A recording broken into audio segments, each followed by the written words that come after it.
Here we go. Die substitute first.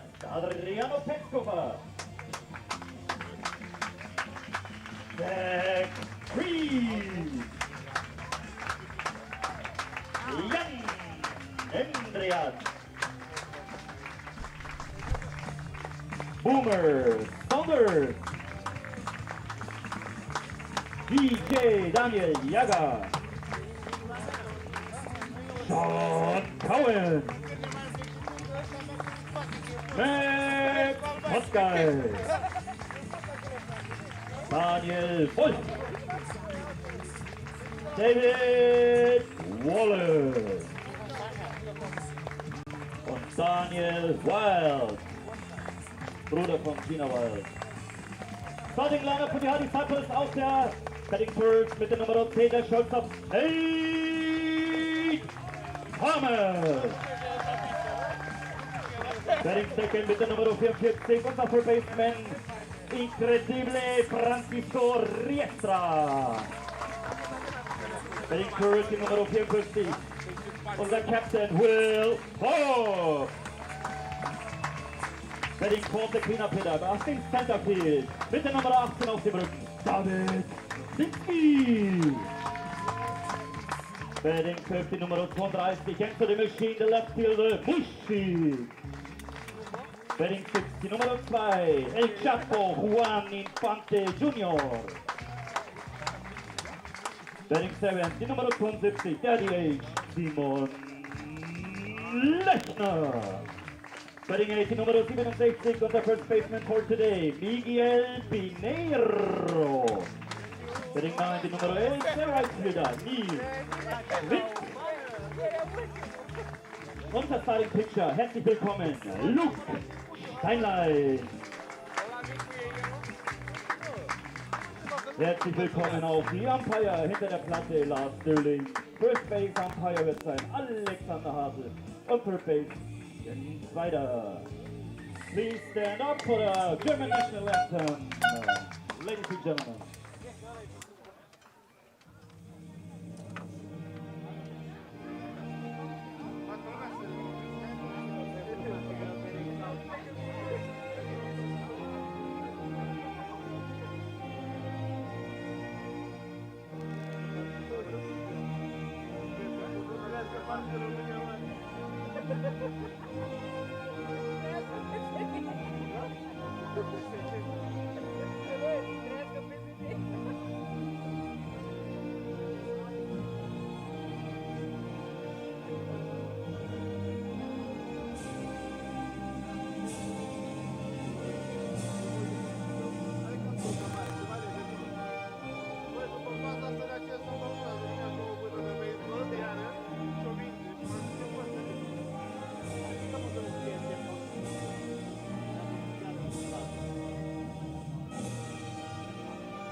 All right, ladies and gentlemen, well, you heard it here first. It is lively in the ballpark here in Haar today. And we are getting ready for Game 3 of this best-of-5 series between the Heidenheim Heideköpfe and the Haar Disciples. the Heideköpfe leading the series 2-0. Game 1 was an absolutely epic game, tied at 3 after 7 innings, and then in the 8th inning, the Disciples scored 7 runs to take a 10-3 lead, and then in the bottom half of the 8th inning, the Heideköpfe scored 8 runs and took an 11-10 lead. That was a lead that they would hold on to and secure the win in Game 1. Game 2 was a little bit more conventional of a victory for the Heideköpfe, as they won that game by the score of 8-3. And my name is Tim Collins. I'm happy to be with you here for this game here on the 10th of July. It is an absolutely perfect afternoon for baseball. It is sunny, it is warm, there is no threat of rain, unlike every day the past week and every coming day in the future. It is just a lovely, lovely summer evening, afternoon here in Haar, and we are getting ready for this ball game. The Disciples are huddled along the third base dugout, getting ready to take the field, and when they do, they will be defensively aligned with Francisco Riestra at third base. Nate Sean Thomas will be the shortstop.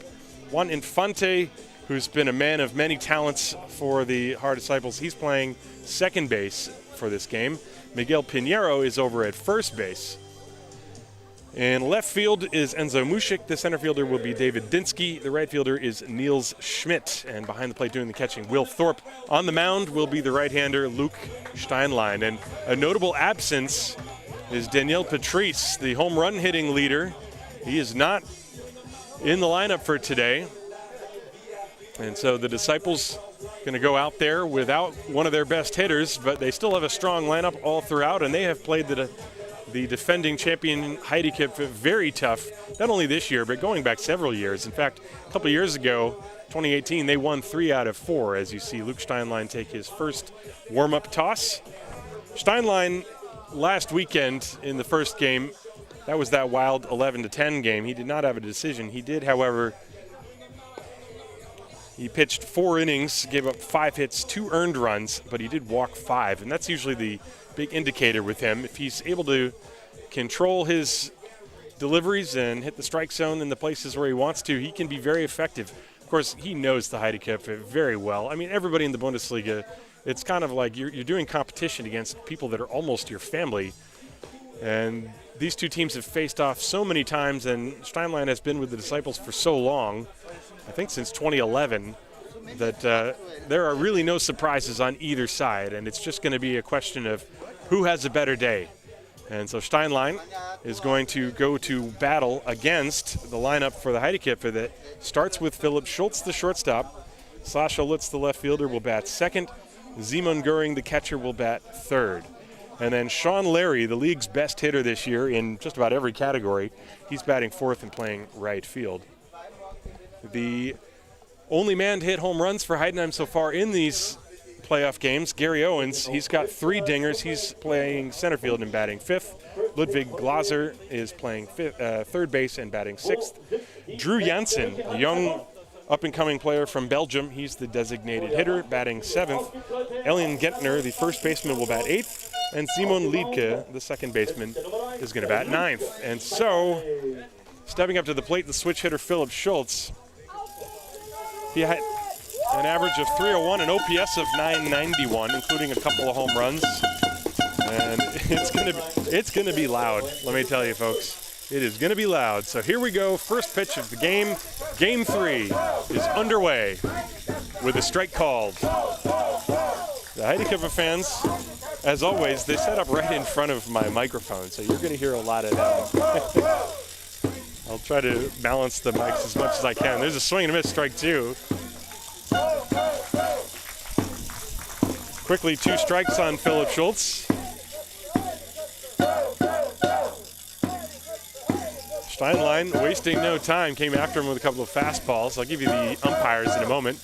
Swing and a miss, strike 3. 3 pitches and 1 out. Take a look at this. He just blew a high fastball right past him. Well, playoff atmosphere. And so now Sascha Lutz will step up to the plate, another left-hand hitter. Lutz, 288, but an OPS of over 1,000. 19 strikeouts, 33 walks, 6 home runs for the veteran left-hand hitter, who is, of course, the older brother of Donald Lutz, and played in Australia, also served some time with the Cincinnati Reds and the Bigs. And Steinlein's pitch, there's a strike. 4 pitches, 4 strikes. Home plate umpire is Lars Doling. First base umpire is Alex Hartl, and the third base umpire Jens Weider. There's the first pitch out of the strike zone for Steinlein.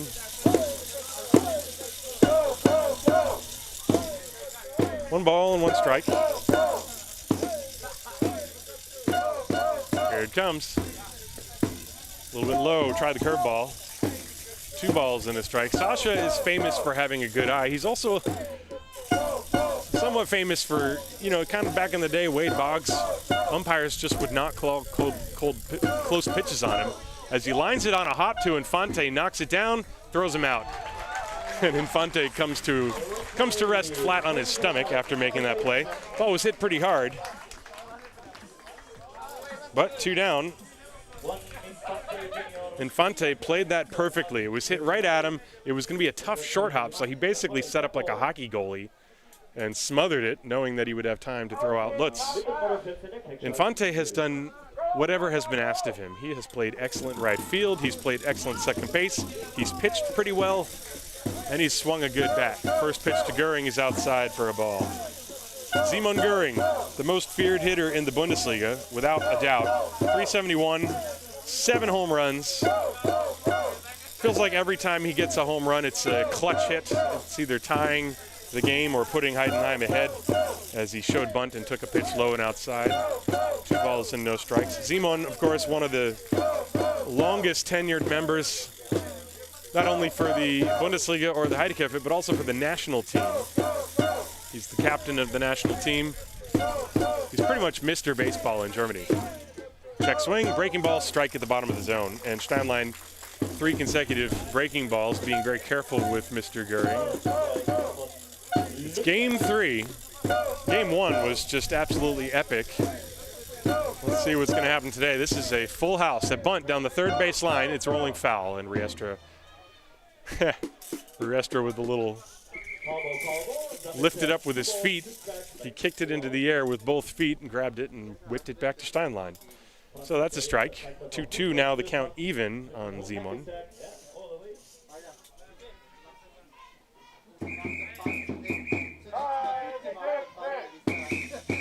This is the most fans I've seen in this ballpark for sure in a couple of years, maybe 3 or 4. Every possible comfortable sitting spot is taken. People are pouring out onto the hill off to the left, and it is absolutely a perfect day for it. Nowhere you want to be other than here. 2-2 pitch, outside, ball 3.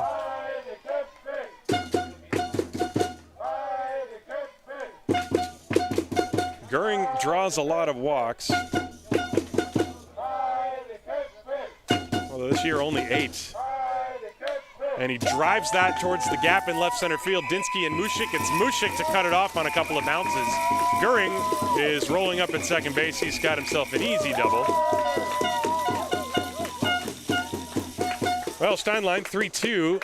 Tried to go to the breaking ball down and away, and he got too much of the plate. Göring, very patient, able to stay back, and he just sort of one-hands that ball, ladles it out into left center field.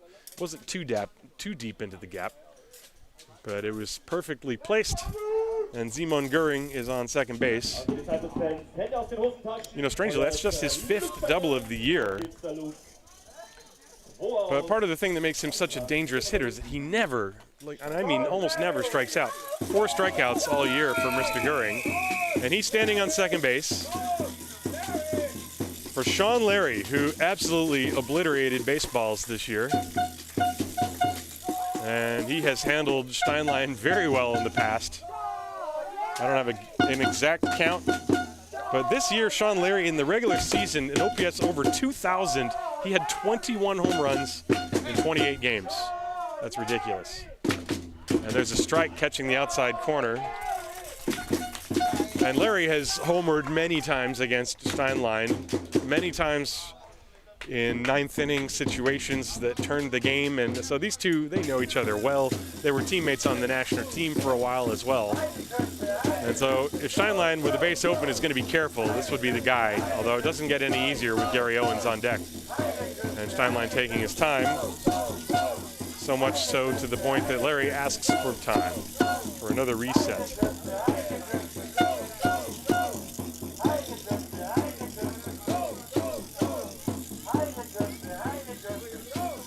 One ball, no strikes on Sean Larry.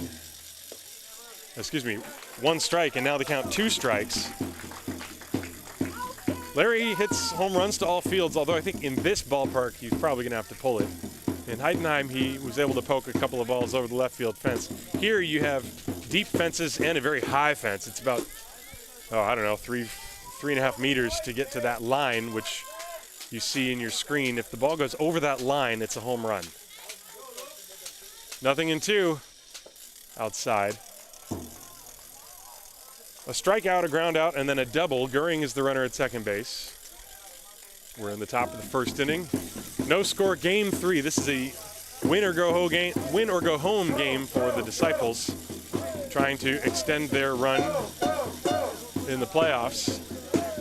1 ball, 2 strikes on Larry. In the dirt, 2-2. Larry is not chasing. In the regular season, Sean walked 28 times. That was 3rd on the team, if you can believe it. Sasha Lutz with 33 and Philip Schultz with 34.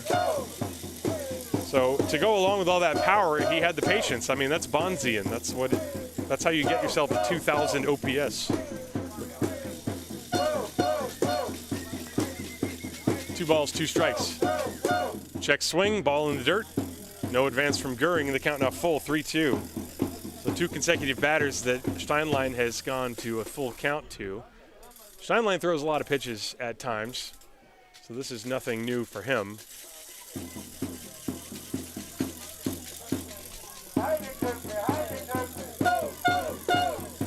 3 balls, 2 strikes, 2 outs, runner on second base. There's a big hole in the right side. Infante is standing in short right field, but up the middle there's kind of a hole between the bag. And he popped him up. This is going to stay in play. It's extremely high. Riestra in foul ground, waiting for it, can't see it, and he stays with it long enough to make the catch. Well, he lost it for a second. Looked like he was maybe going to lose it completely, but he was able to hold on at the last minute. So no damage done as Steinlein comes back to get Sean Larry on the pop out. No runs, a hit, no errors, 1 left on base at the end of a half inning of play here in Haar. This is Haar Disciples baseball. And we are scoreless, präsentiert vom Gesundheitsunternehmen MSD.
So as we go to the bottom of the first inning, you were taking a look at the ageless wonder, Inorbel Marquez, 46 years of age, and he has pitched very well this year. The lineup he's going to face starts with Nate Sean Thomas, the shortstop, and then Francisco Riestra, who made that nice catch on the pop-up, is batting second. Will Thorpe, the catcher, bats third.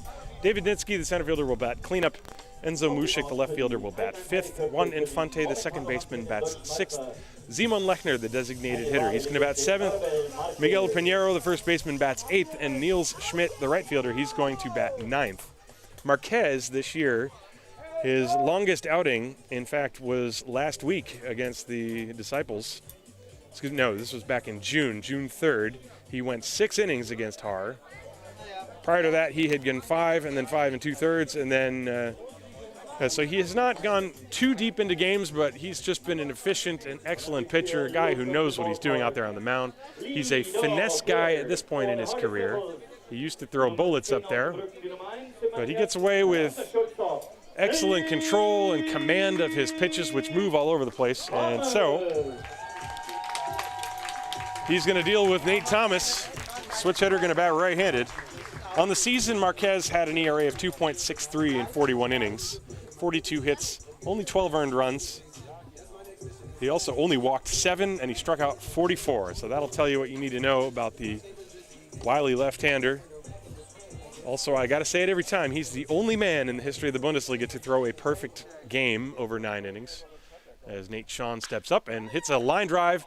It is caught by the shortstop, Philip Schultz. Looked for a moment like he might have short-hopped it on the backhand.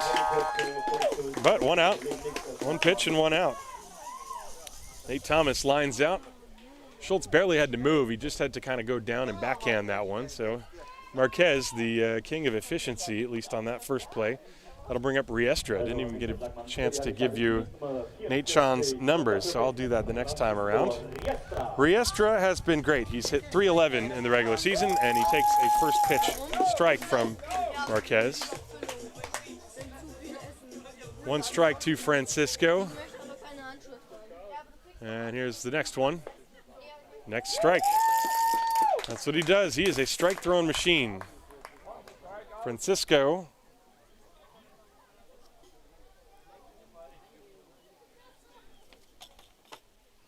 And he fights that one off on a 1 bounce to the second baseman, Liedke. Throws him out.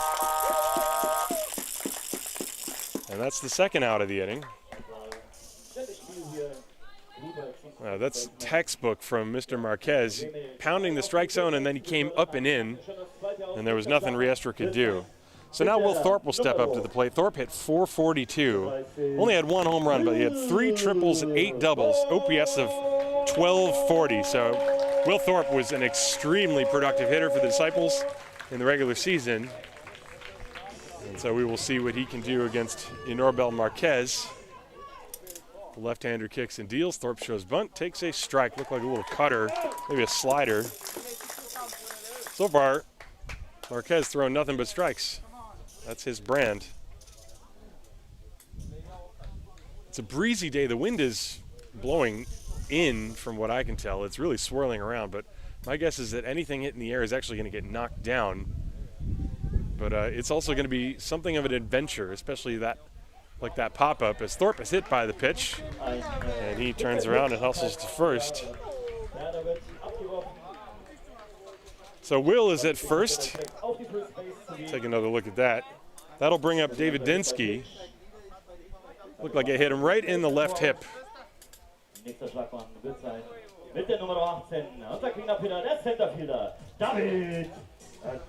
now Dinsky steps up to the plate. Dinsky had a good year with the bat, hitting .347, OPS of 930, 2 dingers, a triple, 6 doubles. His bugaboo is the strikeout. He struck out 32 times in 98 at-bats. So that is a very, very large whiff rate. But when he makes contact, it does damage. So he's still been very productive. Thorpe with a big lead. And the pitch is high and outside to Dinsky. Dinsky checks the sign, wants to know if Thorpe might be going. Not a horrible time to do it, but Goering, one of the best throwing catchers. You got a lefty on the mound. I don't think he's going to do it. There's a strike. 1 ball, 1 strike.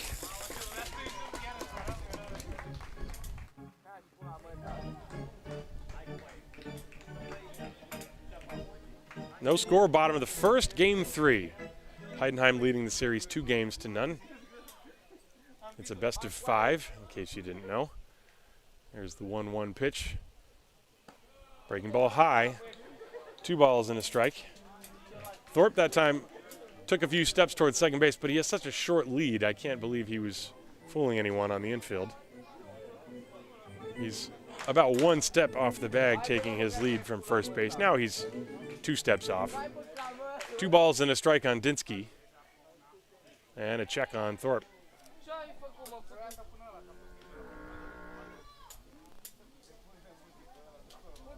Well, it is a full house in the park today.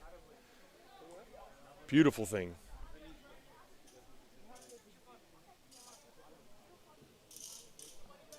Two balls, 1 strike. And now Thorpe extends his lead. And the pitch fouled to the screen, although Will was actually going back on the delivery home that time. If you'd like to communicate with me, folks, you can do so in the YouTube chat. You must be logged into your Google account to be able to contribute to that stream, but I will gladly interact with you. And Nolan, I saw your comment.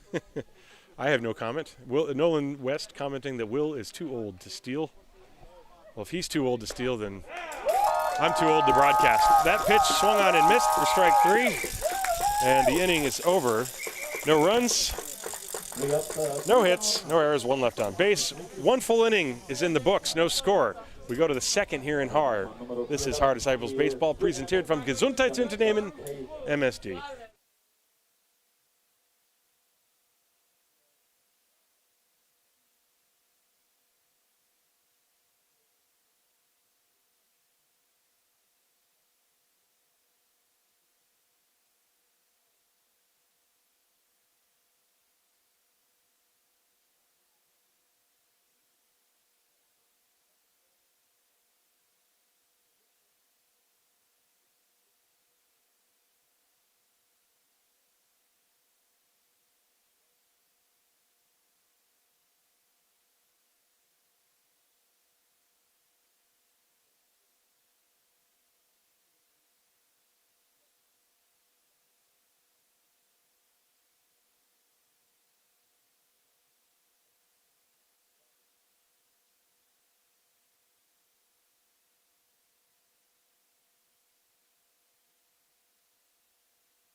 Here we go to the top of the 2nd inning, and Luke Steinlein is going to go back to work against 5, 6, and 7.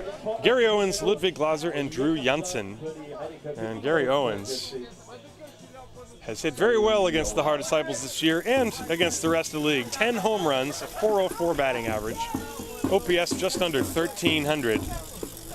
And he had a home run here in Haar that, according to the legal ruling, it went over the center field fence. And he drives one high and deep to left center field. Way back it goes, and it's actually going to be caught. Completely fooled me, and you know what? That was the wind. That was the wind. He hit it into the teeth of that wind. It had the sound and the angle. It was absolutely crushed, and Dinsky cruised over and caught it shy of the warning track. My goodness, I was completely fooled on that. I thought for sure that was going to fly out of here in the power alley in left center field. And I mentioned before, the wind is really strong today, and it's not blowing out, I can tell you that much. So a good catch by Dinsky, and a reminder for me to temper myself before I start assuming it's going to go flying over the fence. So Ludwig Glaser, with 1 out, steps up to the plate and takes a ball. Well, I really thought Gary Owens got all of that one.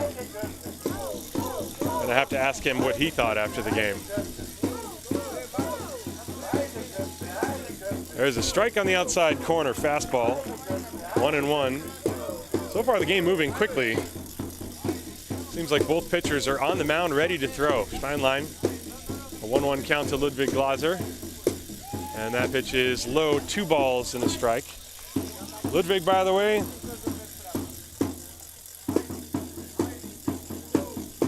it .413 with 5 home runs this year. This is an extremely powerful lineup. Fouled away in the count, 2 balls and 2 strikes.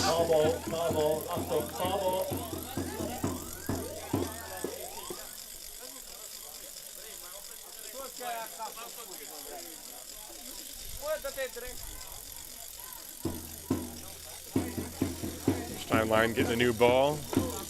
The constant whir of the wind-up toys and the drumbeat of the Heideköpfe fans and the chanting. It's like being at a ball game in Japan. Something I've never done, but I would always love to do. They bring the atmosphere when their team is at bat. Pitches low. 3 balls and 2 strikes. They're vastly outnumbered by Haar fans here in this ballpark, but I guess I was wrong on the count. So that was ball 4.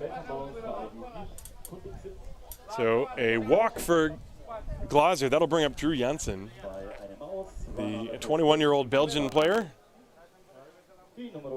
Janssen has been with the national team with Belgium since 2016, and at that time he was the youngest player in the entire tournament. He's only had 8 plate appearances for the Heideköpfe.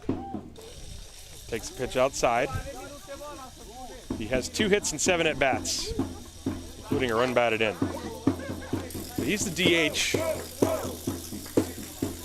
Glaser on first base, average size lead. Not going, the pitch is outside. 2 balls, no strikes.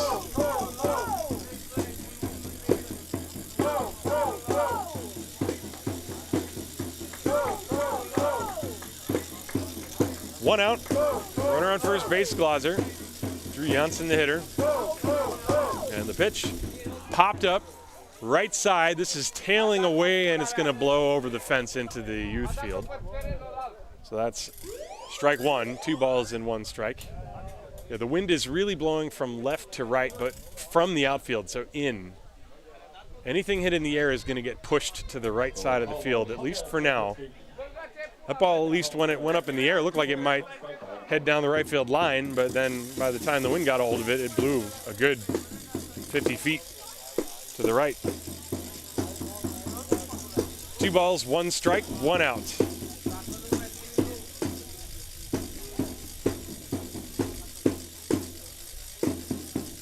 Swing and a miss. Fastball. Janssen swings through it. That was a big cut.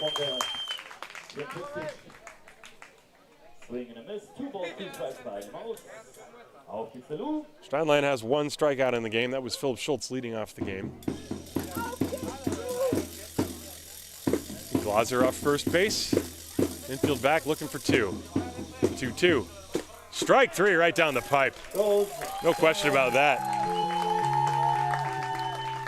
I could call that one before the home plate umpire did. That's the 2nd out of the inning. Janssen looking for something else. Maybe he was looking for that breaking ball, and Steinlein just poured it right through there.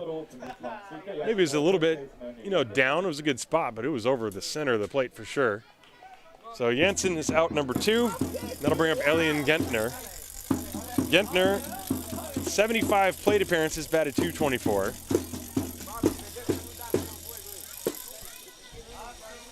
Right-hand hitter. And the pitch. Strike. That was looked like a slider or a cutter from Steinlein. And Gentner behind 0-1.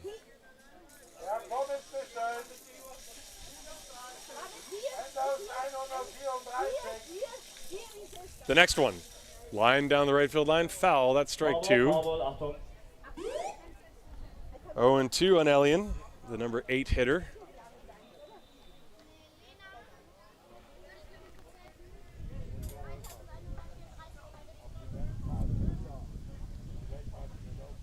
Steinlein backs off the mound for a moment. You can hear the sound of the wind.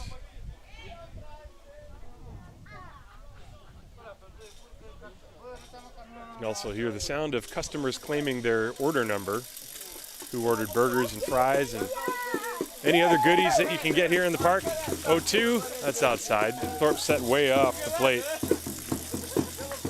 Pinheiro is holding on the runner, Ludwig Glaser at first base.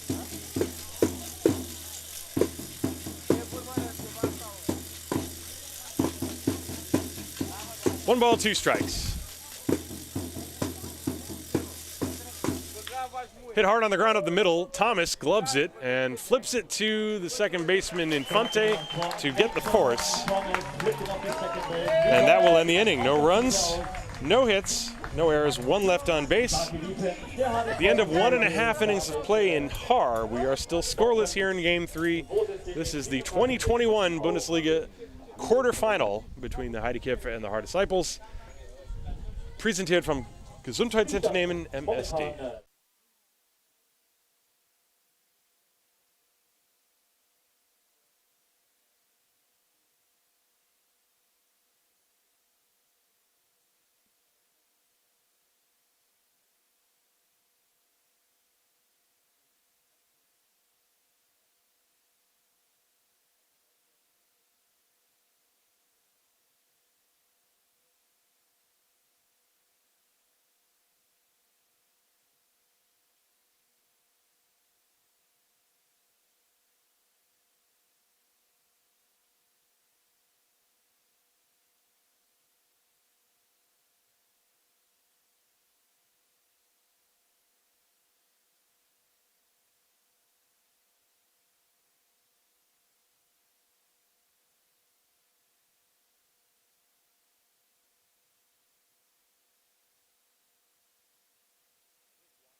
And the first pitch hit on the ground. Nice stop by the third baseman Glaser. Throw across in time. That ball was hit hard by Enzo Mushik, leading off the bottom of the second inning.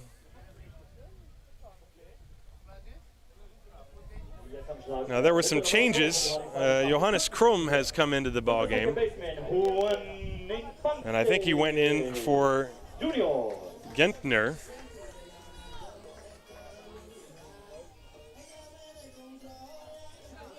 I'll confirm that for you in a little bit, but we're in the bottom of the second inning, 1 out, and so the hitter now, Infante, he grounds the first pitch to the second baseman, Liedke, gobbles it up, throws him out.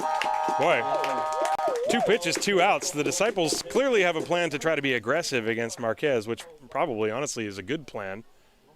But the robbery job of Ludwig Glaser on the first one, that one was a much more routine play.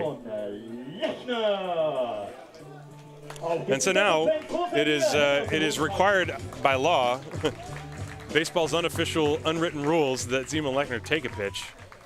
Marquez has only thrown 2 in the inning, and of course he takes a fastball right down the pipe. I mean, if you're Marquez, you know you got that one. You can just lay that one right in there. There's the 0-1.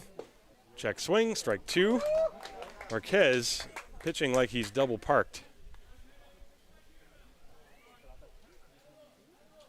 There's the 0-2. Check swing. He went, says home plate umpire Lars Doling. Simon Lechner saying, could you at least ask for help? But the answer, of course, is nothing but a stare and a short walk back to the dugout. So that was a 5-pitch inning for Enorbo Marquez. That's about as economical as it gets. Nothing across the board. If you blink, you missed it. We're going to the third inning. Nothing across for either team. here in Game 3. Haar Disciples Baseball, präsentiert vom Gesundheitsunternehmen MSD.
So we go to the top of the third inning now. No score in the game. Both Steinlein and Marquez have traded goose eggs for the first 2 innings, and it's going to be 9-1-2. Simon Liedke, Philipp Schultz, and Sascha Lutz. So now we're going to begin, after Simon Liedke, the second time through the order. And the first pitch is outside. First pitch not made because music was still running from the press box. Now the first pitch is going to get started. First pitch to Simon Liedke, swung on and missed, strike 1. Simon this year, 53 plate appearances, batted .209. He's a utility guy. He can also pitch. There's a breaking ball outside. 1 ball, 1 strike, but he's good for a big hit up every now and then. Everyone in this Heidenheim lineup can contribute in some way, and just like that, he lines it into center field for a base hit.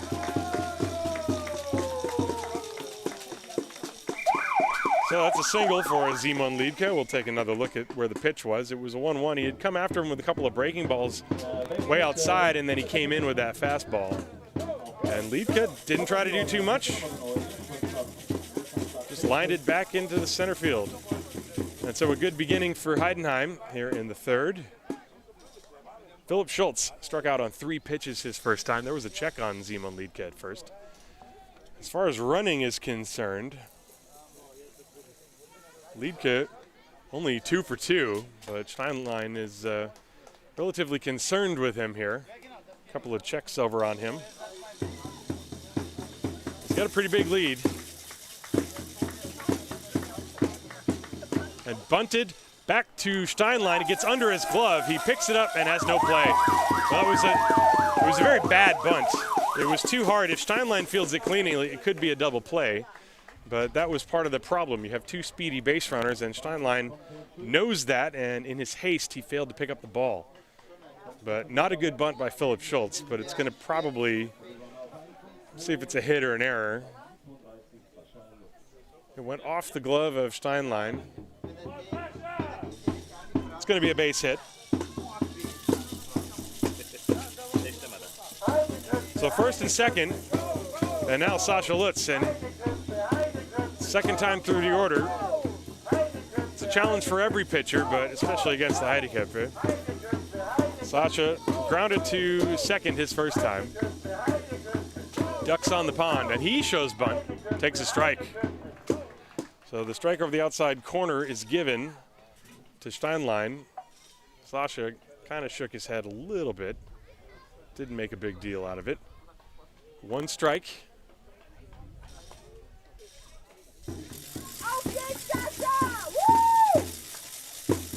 Steinlein in a jam, nobody out. Shows bunt again, and that pitch missed, and now it's Steinlein who shakes his head. A little bit low. 1 ball, 1 strike.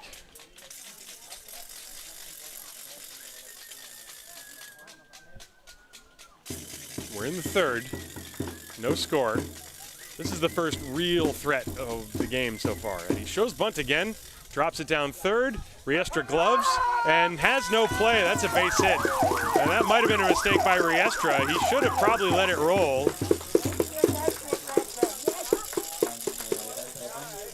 as it looked like it was maybe going to cross from the grass to the dirt, and sometimes in so doing it will have the momentum to cross the line into foul territory. But Riestra thought he could get him at first, and then as soon as he picked up the ball, he realized, nope. And so the Heideköpfe have the bases loaded with nobody out, and just about, if you're a Disciples fan, this is pretty much the worst guy you could see come to the plate, Mr. Simon Göring. If you're a Heideköpfe fan, you're pretty happy. Well, Simon lined a double to left center field his first time. Liedtke, Schultz, and Lutz, the base runners. And the first pitch. Popped foul, that's out of play, strike one.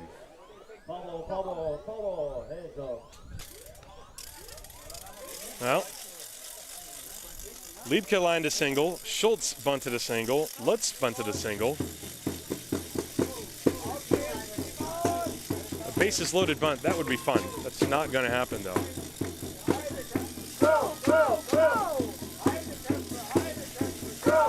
Outfield and infield, everybody's deep and straight away. Göring he uses every part of the field. There's a slightly larger gap in right center than in left center. The one strike pitch in the dirt and blocked by Thorpe. Good play by Will. 1 ball, 1 strike. I mean, the other problem with Göring is that he's a catcher, so he's thinking right along with Steinlein.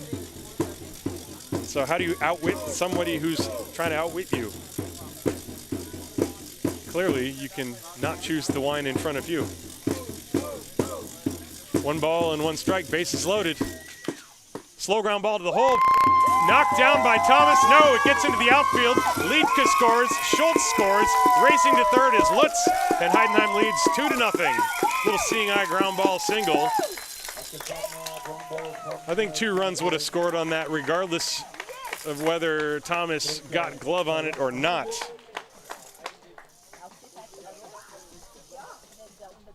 Not hit all that hard. Take another look at it. He was kind of jammed on the pitch, or maybe he just hit it off the end of the bat. Thomas had to dive, and when he did so, he knocked it down, but it still got into the outfield. That allowed 2 runs to score.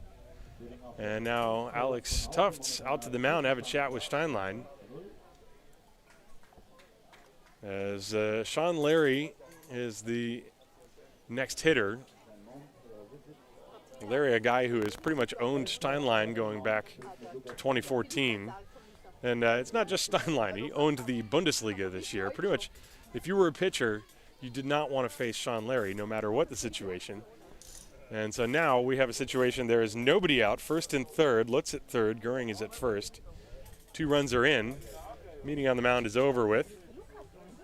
And Sean Larry, who hit a towering pop fly his first time, is the hitter. So now Thorpe returns to his position behind home plate. Well, the Disciples looking for some outs. They will, looks like they will play back and look for a double play. Well, Heidenheim showing why they're obviously the favorite to win the series, but also just the reigning Bundesliga champions going back to 2019. Sean Larry at the plate. And he fouls it away. Strike 1. Nobody out in the inning. Steinlein got through the first 2 innings, only allowing 1 base runner in each frame. But here he's been beaten by the little dribblers. They have not hit him hard, but it's the little bunt singles and the dribbler single off the bat of Göring that drove home 2. Liedtke had a line drive base hit, so his was solidly struck. But if you're Steinlein, you're still feeling like, all these little bleeders. And a little bit high with the fastball. 1 ball, 1 strike. Larry looking down to the signs from Klaus Eckle. First and third. Lutz at third. Göring at first. 2-0 Heidenheim, top of the third.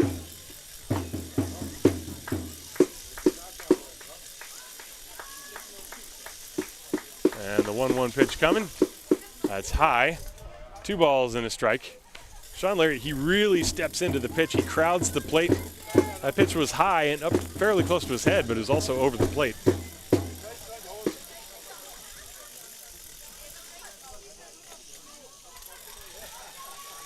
Two and one, the count.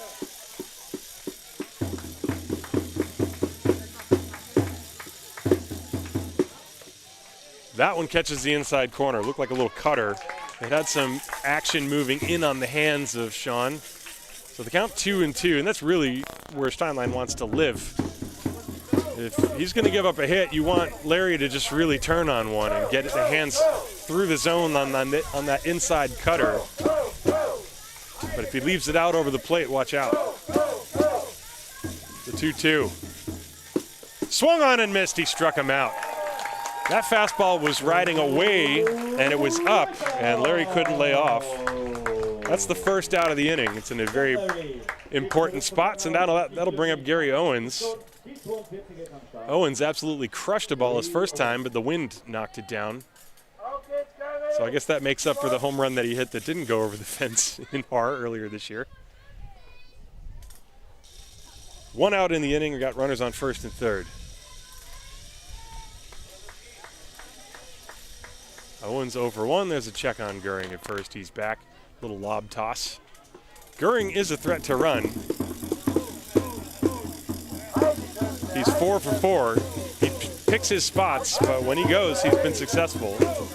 Although I think not before 2 strikes. The pitch. Swung on and missed. Owens did not get cheated on that one. That was a Reggie Jackson type swing, one where the helmet almost falls off, Shohei Ohtani style. See if we can see that swing again. I don't think there's time to show that replay. I'm sure he'll swing that hard again.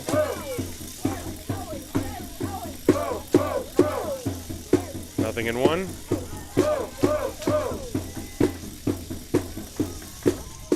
In the dirt. Good block by Thorpe. Thought about a back pick on Lutz at third. 1 ball, 1 strike.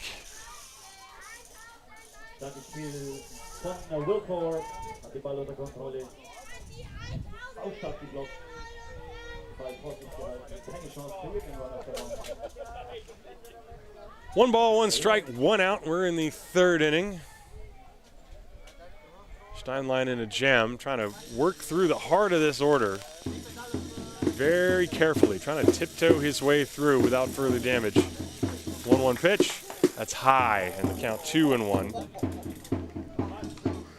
Now, that's a pitch that, on a 1-1 count, you know, it can serve a purpose. It's not necessarily a non-competitive pitch. You saw how Owens had to jerk his head back. So we call that changing the eye level. And now maybe you set him up for that breaking ball down and away, or a fastball inside. You never know. Here's the 2-1. Fastball inside again, and the count 3-1. No, Steinlein, I don't think is trying to do that, but that is a byproduct of what happens when he misses his spot a little bit. 3 balls and a strike. You know Owens is going to be ripping away here. There goes the runner. There's a swing and a line drive towards the left center field gap. Can anyone get there? No. It lands on the warning track. Lutz will score. Goering is stopped at third base. Owens is at second base with a double, and it's 3-0. Goering was actually off with the pitch and maybe could have scored, but Ekla with only 1 out wanting to play it safe. So Owens will get 1 run batted in, and Heidenheim leads 3-0. And that was a breaking ball down and away, and Owens, with those long arms and that long bat, went out and got it. You see how he reaches way across the plate and drills it to the gap in left center field. Now that ball went about the same distance as the previous one, but I swear he crushed the previous one, and that one I think he hit off the end of the bat. The difference being the first one was much higher in the air and got knocked down by the wind. So now Ludwig Glaser, second and third, and the Heideköpfe, they're close to having a big inning. 1 hit through the infield as the Disciples have brought the infield up to try to cut off the run at home plate. But a hit to the outfield could widen this lead for Heidenheim to 5 runs. You have Goering and Owens, the runners on the bases. Goering is at third, Owens at second. Glaser walked his first time. And the breaking ball is high. Glaser, the 7th batter of the inning. Well, the inning started with Simon Liedke's line drive base hit into center field, and then 2 bunt singles, then a little dribbler. That one was inside, 2-0. And then Larry struck out. Actually, the only 2 balls really hit hard in the inning are Liedke's line drive and Owens' double. Glaser is in her haters count now, though. 2-0. Steinlein taking a while to select a pitch he wants from Thorpe. We got Owens on second base.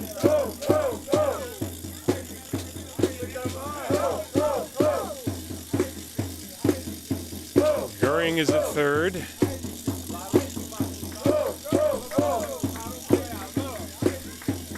And the pitch.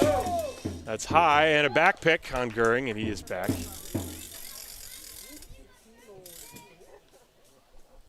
3 balls, no strikes.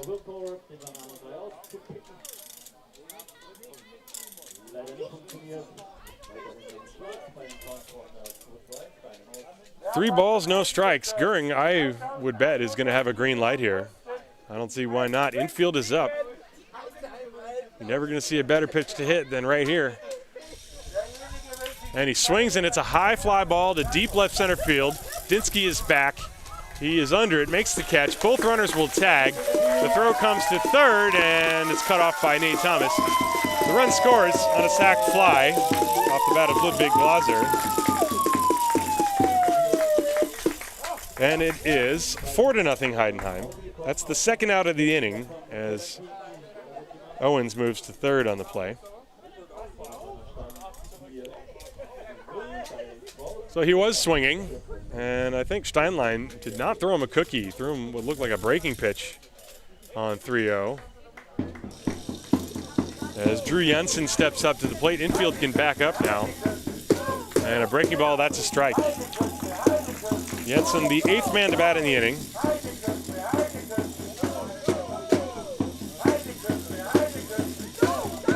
Four runs on 6 hits for the Heideköpfe so far. That's outside. 2 balls, no strikes.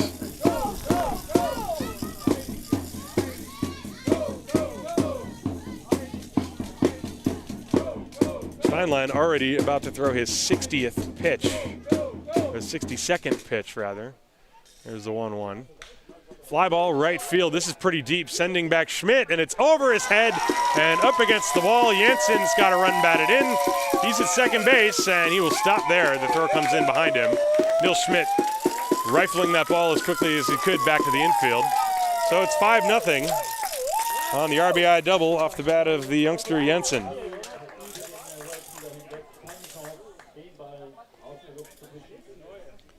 Take another look at this pitch from Steinlein. 5 runs on 7 hits down and away, and he just put a good solid swing on it, and Neil Schmidt had no chance to get back before that ball flew over his head.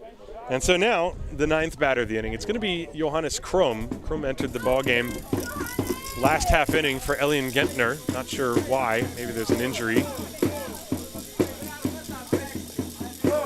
There's a breaking ball strike to Johannes Krumm. So this is Krumm's first at bat. Krumm on the year batted .188 with 2 home runs. So he's got some pop.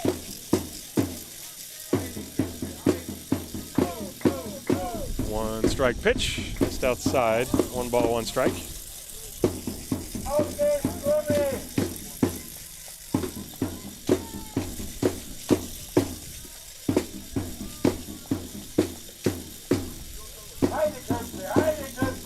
Steinlein again taking a while to get the signs. Jensen, the runner on second base. 1-1. Breaking ball strike at the very top of the zone. Krumm looked a little disconcerted with that, but says nothing. 1 ball, 2 strikes.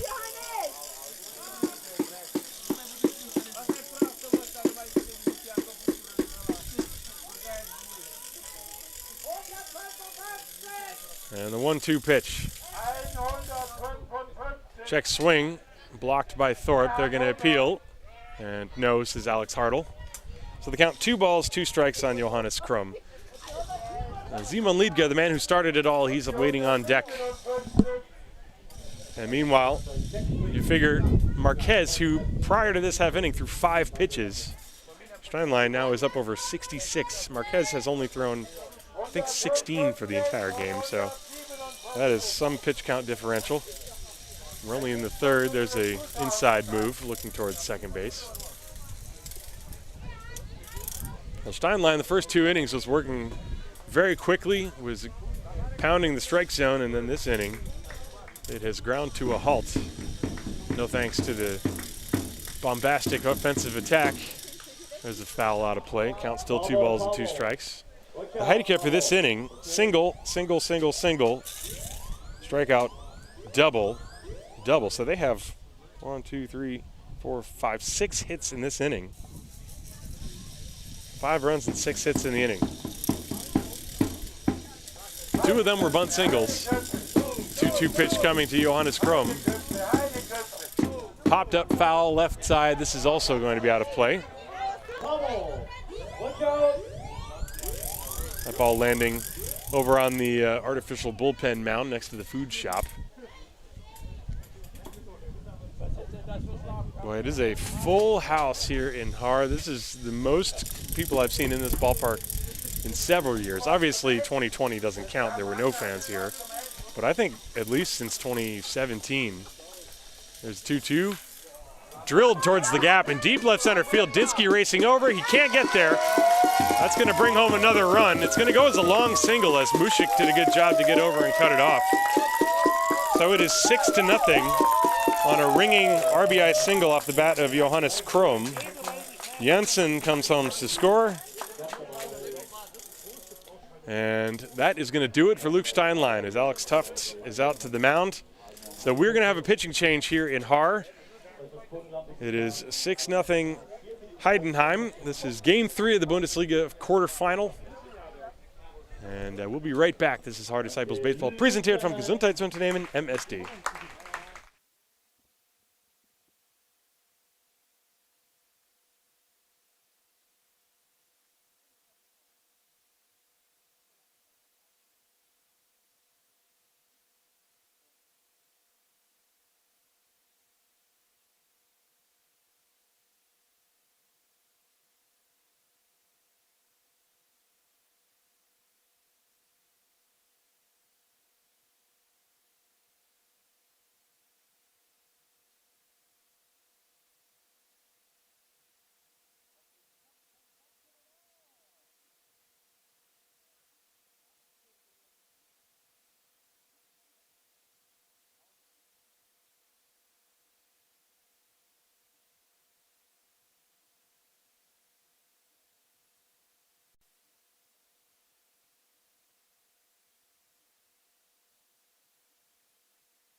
So the new pitcher on the mound for the Haar Disciples is Titus von Kopf. Von Kopf had limited activity on the mound this year, only 18 2/3 innings, ERA of around 13. 14 walks, that was the big problem. 16 strikeouts, however. But he has had bouts of extreme effectivity in the past, and the Disciples are hoping that today will be one of those days. First pitch, a little bit high to Simon Liedke. So Steinlein goes 2 2/3, gives up 6 runs on 7 hits so far. He's responsible for the base runner at first base. 1 walk, 3 strikeouts, 69 pitches. And Van Kopp with a strike on the outside corner. 1 ball, 1 strike, 2. Liedke, who started this inning with a single. Little old single. So this game was goose eggs, and now we got a crooked number. That was a crooked curveball from Van Kopp. My goodness, that was a good one. Looked like Van Kopp coming a little bit more from the side as he has in the past. And that one really dropped in. 1 ball, 2 strikes on Liedke. And the pitch. That one dropped in the dirt. That was another breaking ball. It's down there by design. And Liedke did not chase. 2-2 the count. Heidenheim scoring all 6 runs in this frame. Simon Göring a 2-run single. Gary Owens an RBI double. Drew Jensen an RBI double. There's ball 3. Johannes Krum with an RBI single. And it was all set up at the beginning of the inning. Bunt singles by Philip Schultz and Sasha Lutz. And then the Heideköpfe had the bases loaded. Nobody out. There goes the runner. The pitch is inside, and that's ball 4 anyway. All right, full count, 2 outs. So Krum is at second base. Liedke is at first, and now the 10th batter of the inning, Philip Schultz. Now the Heideköpfe, they can smell blood. They're up 6 runs. There is a mercy rule in this league. There are several versions of it. The first one is 10 runs after 7 innings.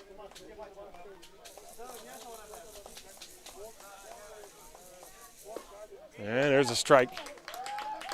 Van Kopp has a great arm. You can see when he throws strikes, he's got good movement, and he can rush it up there pretty good. He throws harder than Steinlein, at least to the naked eye. And his breaking pitch has excellent downward break. There's the 0-1 in the dirt. The question is, how consistently can he command those pitches to the point where it becomes a chess match for the hitter? So far, that's what he's been unable to accomplish. It's basically just been a thrower. 1 ball, 1 strike on Philip Schultz. And it's low, 2-1.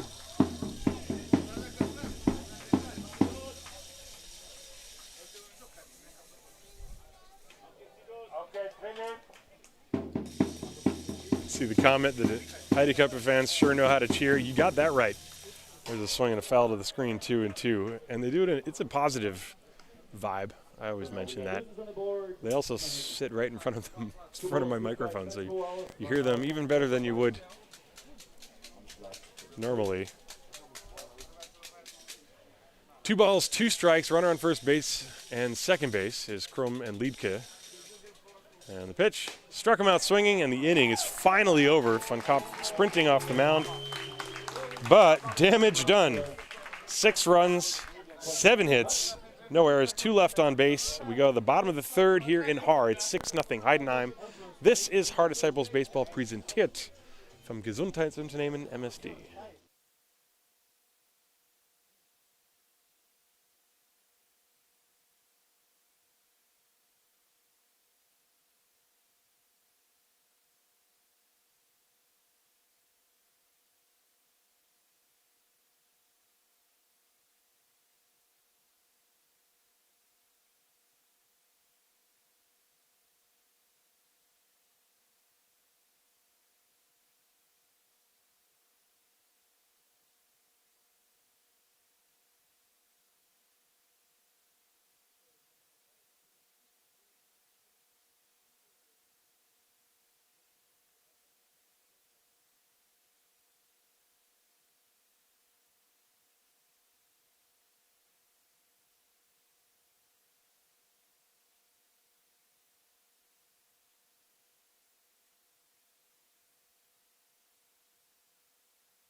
So we move to the bottom of the third inning here in Haar.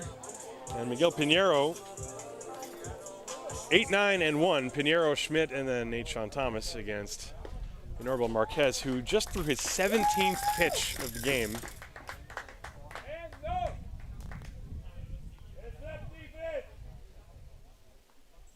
And the pitch is inside, ball one, 1 strike. Ich möchte Hallo sagen. Hallo Anne. Schöne Grüße an Anne. Sie schaut zu aus, glaube ich, Heidenheim. Servus. Aus Bayern. Inside, ball two. 2 balls and 1 strike. That was for you, heavy metal bar piano. 2-1 to Pinheiro. Swing and a miss. 2-2 to Pinheiro.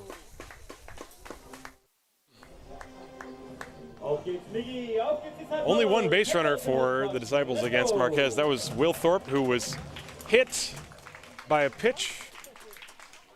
That pitch is down and away. Full count. You have to wonder. I mean, Marquez has absolutely pinpoint control. And he drilled Thorpe right in the hip. Wonder what that was for. The pitch is grounded foul. And the count remains full. 3 balls, 2 strikes.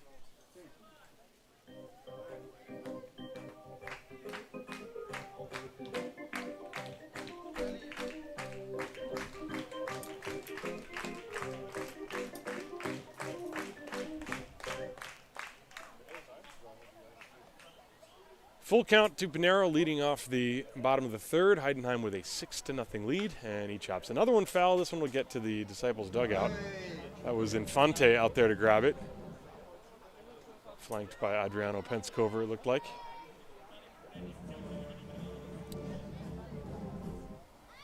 Well, the burgers are still on the grill as Pinheiro flies one to right field. Easy play for Sean Larry, and there's one away. Beers are still flowing, so there's still plenty of reason to come to the ballpark. If you're anywhere near us, you just got to get down here. First of all, if Haar doesn't win, this is the final game of the year. And on a day with weather like this, with an atmosphere like this, it's not getting any better than, doesn't get any better than this, as Neil Schmidt swings and fouls the first pitch away. Strike 1. Schmidt has been a very all-or-nothing hitter for the Disciples. 52 at-bats, 163, but he has 2 bombs. And one of them was over the center field fence here. It was an absolute crush job. And he waves at that breaking ball or changeup. I think that was a changeup. 0-2. I mean, it's almost as if class is in session when Marquez is on the mound. Swing and a miss, strike 3. That's what he does. Doesn't matter who the opposing hitters are. Marquez, the ageless wonder, simply knows how to get guys out, and he's done it so many times, so many different ways that he knows all the different options he has. With different types of hitters, guys who are free swingers, people who are patient, guys who are in a crouch, big boppers, and whatever else. He's seen and done it all. And no surprise, he pounds strike 1 to Nate Thomas. Thomas hit a line drive hard his first time, and it was caught by the shortstop Philip Schultz. That's probably the hardest hit ball the Disciples have had. Strike 2.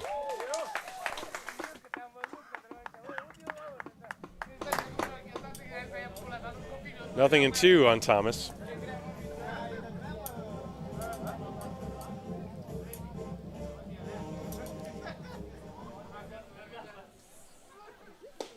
That's inside, 1 ball, 2 strikes. So that's the second time through the order, the second look at Marquez for Thomas. Very aggressive the first time, and now he's taking some pitches, and the count is even, 2-2. So actually the first time through the lineup, the Disciples were very aggressive, swinging at a lot of first pitches. You wonder if they will try to change their approach. The second time through, Marquez shakes off a couple of signs, and now time is called. Thomas steps out, takes a couple practice swings. Nate, by the way, I never told you his numbers.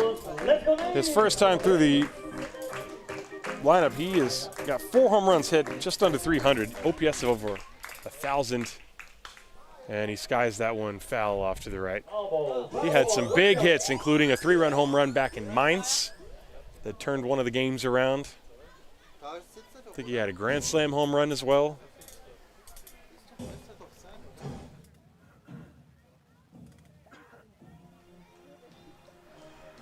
Two balls, two strikes to count.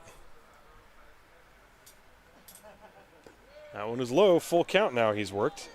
Second one of the inning.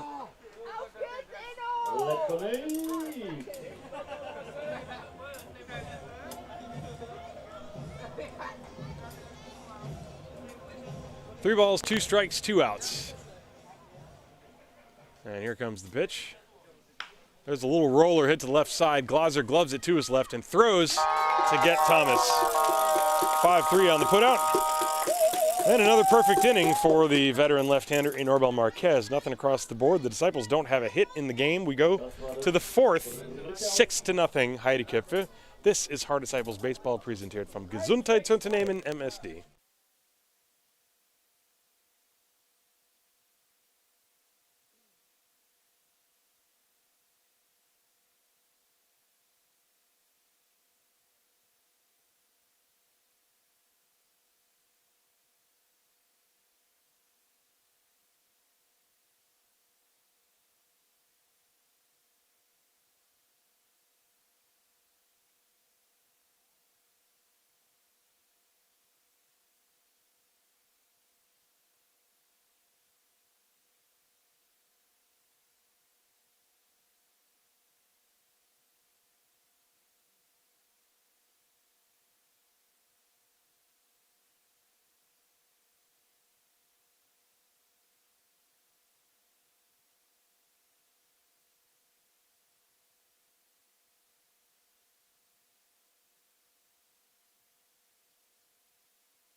Here we go to the top of the fourth inning, 6-0 Heidenheim, and it's going to be Sascha Lutz, 2, 3, and 4.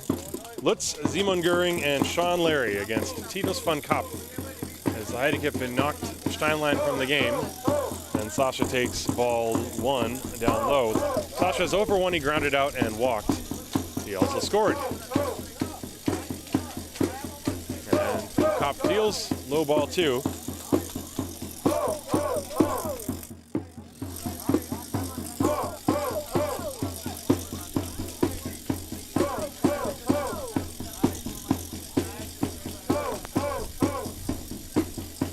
The 2-0 pitch is grounded slowly up the first base side off the leg of Lutz. And he pops up and is going to run it off. That ball obviously hitting him somewhere. Take a look at this on the replay. He's got that shin guard on the right ankle, or right shin there. And you see it hit right off his foot, and he immediately went down. So the count, 2 balls and a strike. Sascha's still walking it off a little bit behind home plate. Needs to get the get those Millie Willies out of his leg, I guess.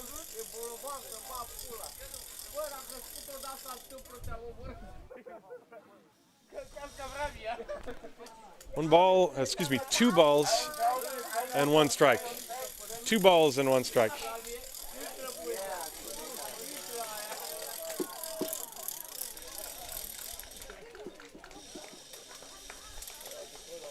Lutz leading off the inning, and it's high. Sascha, another lefty who stands extremely close to the plate, as does Sean Larry. Lutz, of course, is taller, a little bit more slender. But similar batting style. There's ball 4. Well, leadoff walk. And that'll bring up Simon Göring.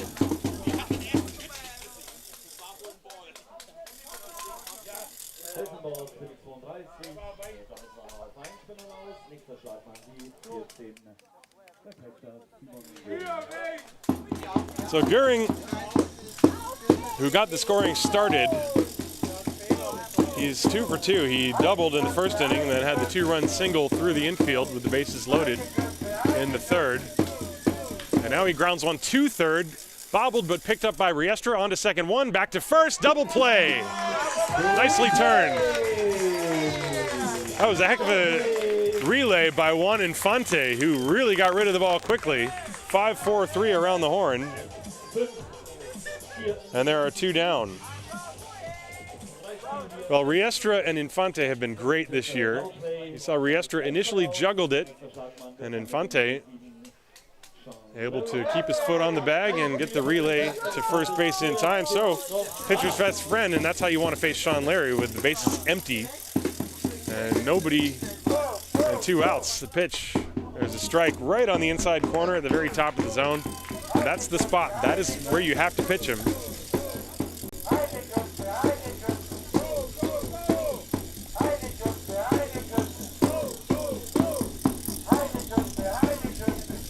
There's the 0-1 outside. 1 ball, 1 strike.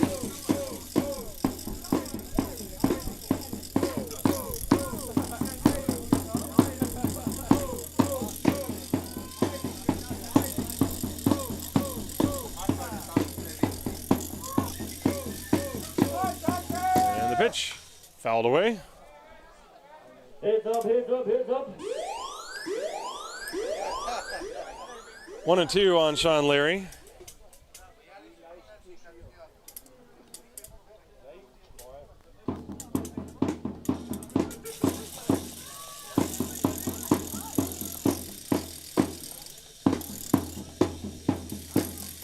Nobody on base, 2 down. That's cracked to deep right center field. Is it high enough? No, but it's going to be into the alleyway. Schmidt has trouble picking it off the dirt, but he's able to get it back in quickly enough, and Sean Larry has himself an easy double.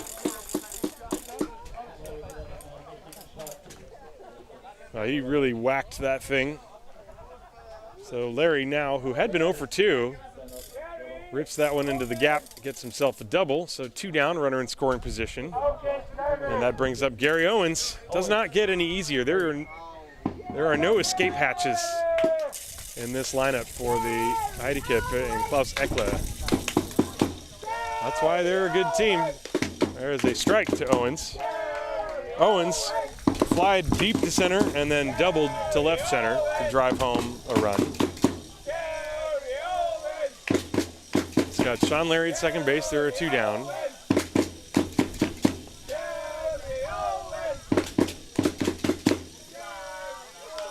Sliced foul out of play, 0-2 on Owens. Gary bends over, picks up some dirt, rubs his hands.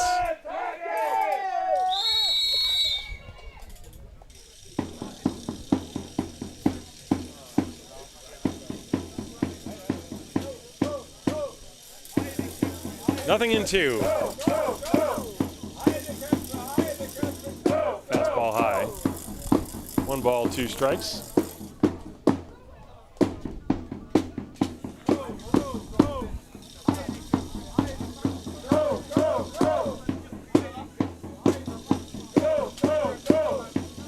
The 1-2 pitch.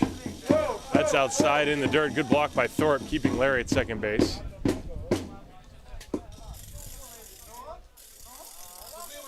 Fun Cop kicks at the dirt on the mound.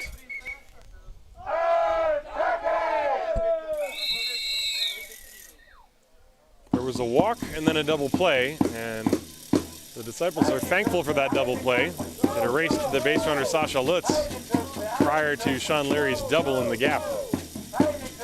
2 balls, 2 strikes. And the pitch.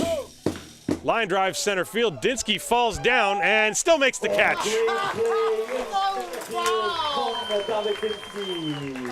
Good thing it was hit right at him.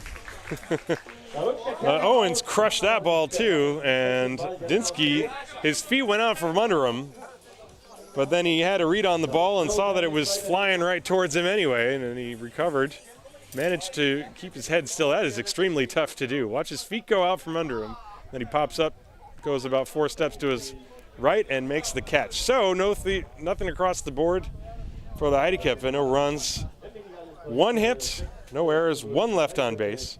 We go to the bottom of the 4th, 6-0 Heidenheim. This is Haar Disciples Baseball, presented from Gesundheitsunternehmen MSD.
To the bottom of the 4th inning, 6-0 Heidenheim. They scored all 6 of those runs in the 3rd, and Francisco Riestra looks at a ball from Inorbel Marquez. Marquez has barely broken a sweat out there. He's thrown now 35 pitches and comes back with the next one, and it's in there at the bottom of the zone for a strike. 1 ball, 1 strike to Riestra. Riestra grounded to second his first time. The Disciples only with 1 base runner. The Disciples now have 2 base runners as Riestra has lined a base hit into right field.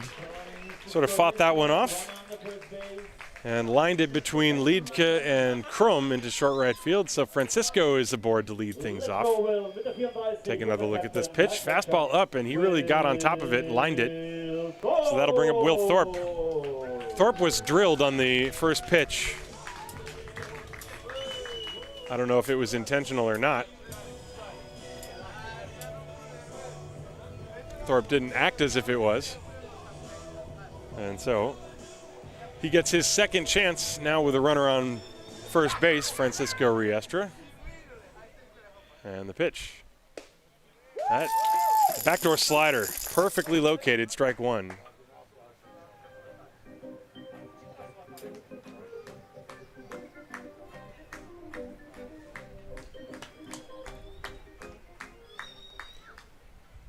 And that one is low, 1 ball, 1 strike. Dinsky is the on-deck hitter, 2, 3, and 4 in the order for the Disciples, who have thus far only managed to go 2 over the minimum. Riestra, the runner on first base, with the Disciples' first hit, as Thorpe has now called time, attempting to slow down Marquez.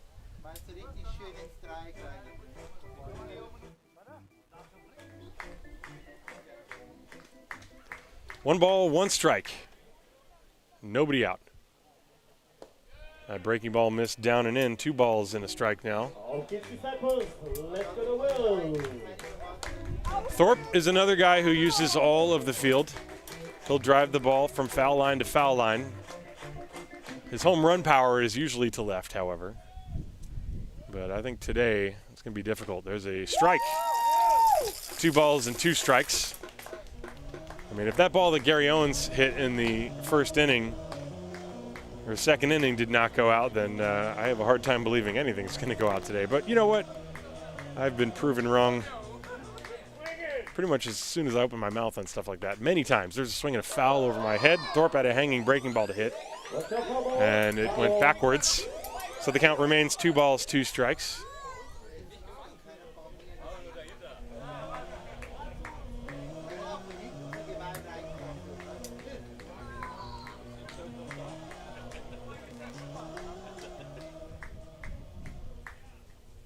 And the 2-2. Popped foul again, same exact spot. That pitch was different, though. It was a fastball.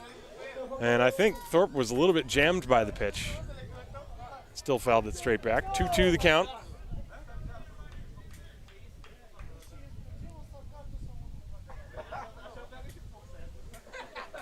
Infield straight away, as is the outfield. As Marquez comes set, Riestra off first. Fly ball, center field, Owens coming in. He's got room, makes the catch, and that's out number 1.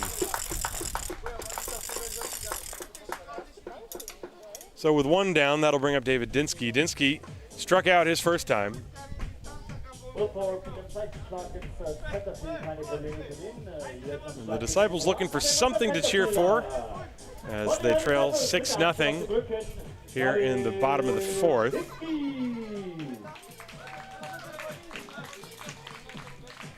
Now, if the Disciples can somehow pull off a comeback victory, then we will be right back here tomorrow. There's the pitch. Little tapper left side foul, strike 1. That might have gone off the foot of Dinsky. If not, then the Heideköpfe would take on the winner of the Stuttgart-Regensburg series. That series tied at 1. That's going to continue tonight with the next game scheduled, I believe, for 7 p.m. And the pitch. That is fouled off the mitt of Simon Göring. Take another look at this one. Yeah, foul ball right off of, I don't know if it hit him in the mitt. Hit him somewhere that caused pain, as you saw him sort of wince after that pitch came in.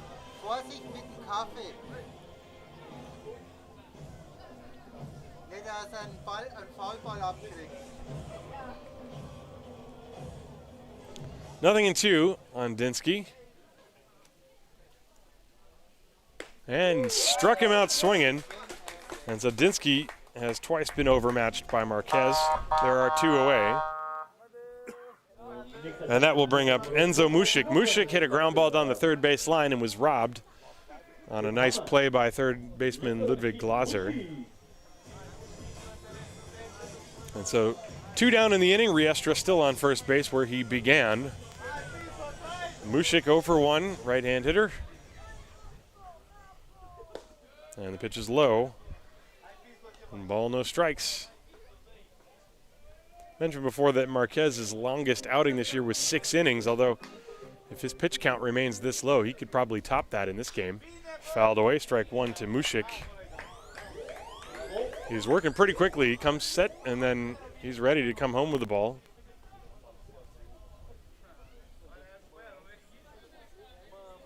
One ball, 1 strike to count to Enzo Mušik, former Legionnaire player.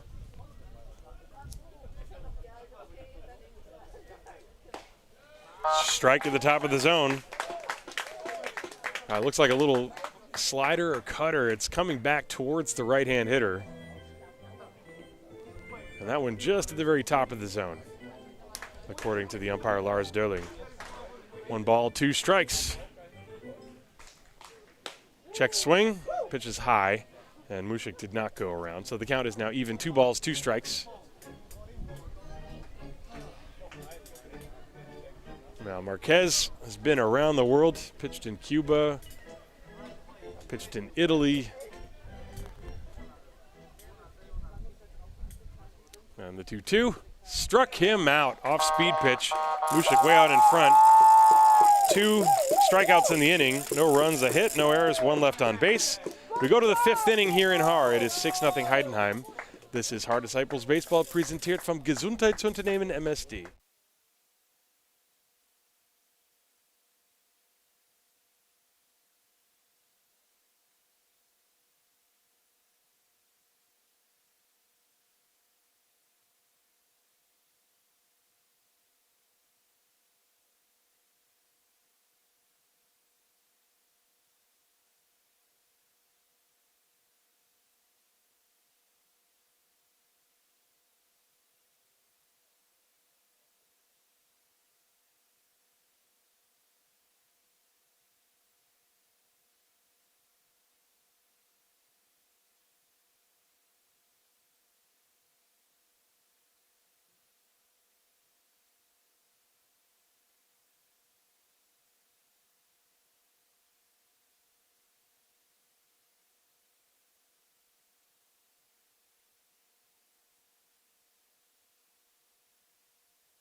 And here we go to the top of the 5th inning. Tim Collins with you here. This is Game 3 of the Bundesliga quarterfinal between the Haar Disciples and the Heidenheim Heideköpfe. And Ludwig Glaser grounds the first pitch on a couple of bounces to Nate Thomas. The last bounce was a huge one, and it went off his chest into center field. And so Glaser reaches. And that's going to be an error, an E6. It's a tough one, but it is a legit one. It went on the 3rd bounce. It looked like Thomas maybe waited. It could have charged it a bit more. But it was right at him. And that last bounce came up on him. And so Glaser is on first base to start things. And that'll bring up Drew Jensen.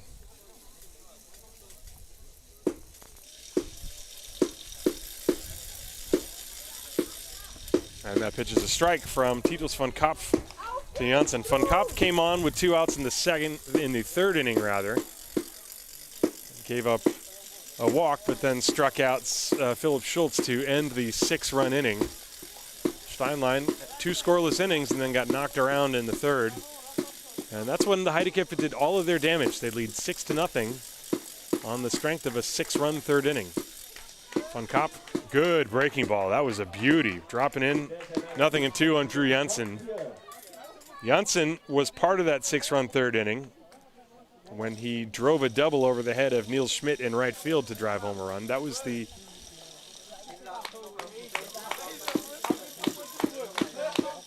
sixth and final run. And just missed the outside corner. Von Kopf thought he was going to get the call. Started to do the little walk around the mound. 1 ball and 2 strikes to Drew. The Belgian right-hand hitter, 21 years of age. And the pitch. Swung on and grounded slowly 3rd base side. It's a foul ball. Jensen pretty fast down the line, so it's a good thing for the Disciples that ball went foul, because there would have been no play for Riestra had it stayed fair. 1 ball, 2 strikes. As you see, Jensen will return to the batter's box and find the bat standing on its end in the opposing batter's box. That's one of those little things that catchers do for hitters when they have to run out a foul ball. 1 ball, 2 strikes.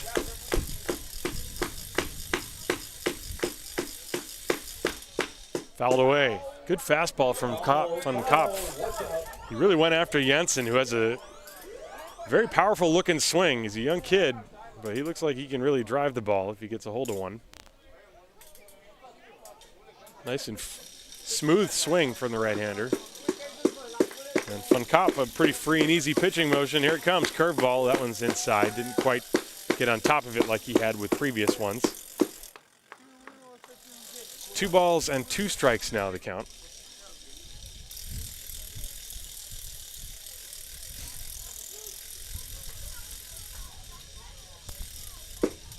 Here it comes. Pulled foul again down the 3rd baseline past Riestra. And the count remains 2-2.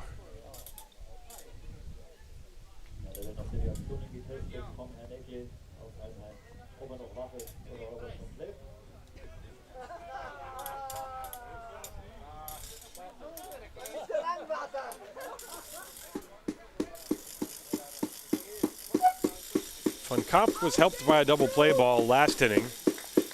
Disciples would love if he could somehow replicate that here.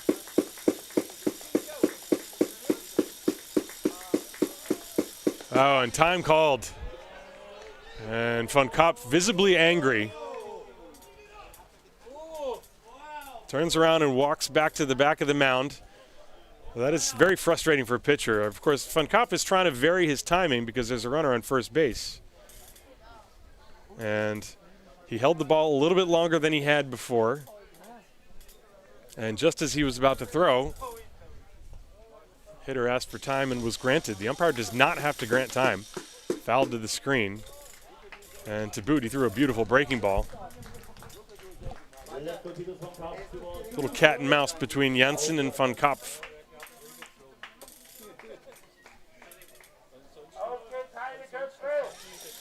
still 2 balls, 2 strikes as Jensen putting together pretty good at bat here. Runner on first base is Ludwig Glaser. That's in the dirt, ball 3. We have a full count now. I think they might send Glaser because Janssen has shown a good proclivity to put the bat on the ball. So full count. Let's see if the runner goes. I'll let you know if he does. Glaser extends his lead a little bit. And now he extends it some more. And now he shortens it. He's not going. And there's a drive high in the air, deep left center field. Back goes Dinsky into the gap, and he runs it down. Wow! And Glaser has to go back. And that was another ball that really, without all the wind, it really looked like it was going to fly out of here. It looked a lot like the ball that Gary Owens hit in the second inning. And that was an excellent running catch by David Dinsky. He covered a lot of ground to get there. Watch this. And a heck of an at bat, which was eventually won by Titus von Kopf.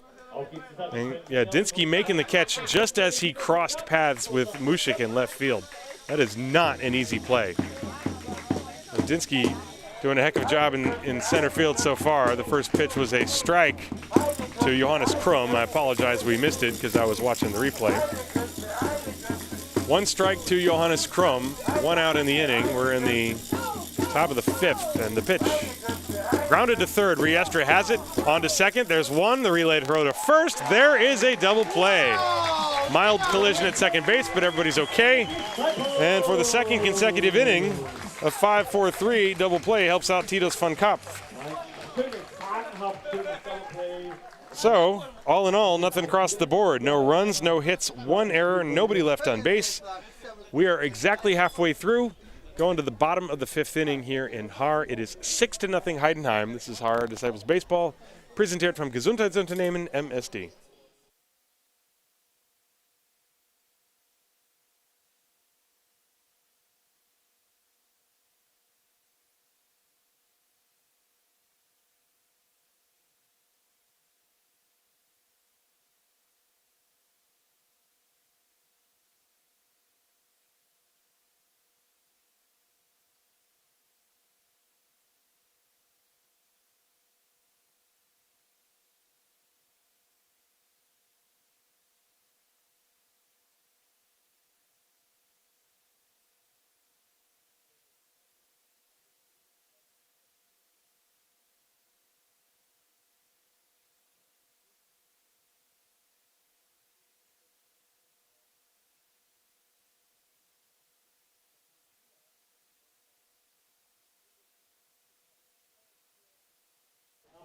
Hugo Hagen.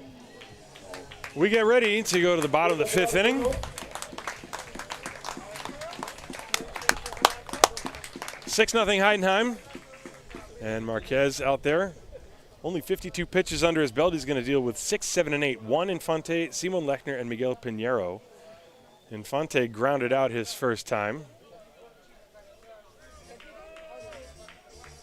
Well, Heidenheim with all 6 of their runs in the 3rd inning as they knocked Luke Steinlein around.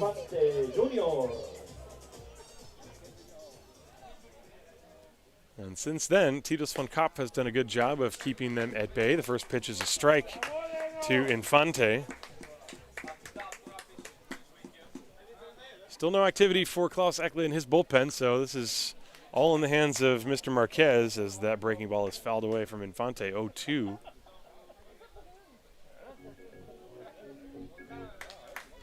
So we have a born Cuban against a native Venezuelan. Pitch is high and outside. Marquez is now officially German. Became a citizen a long time ago.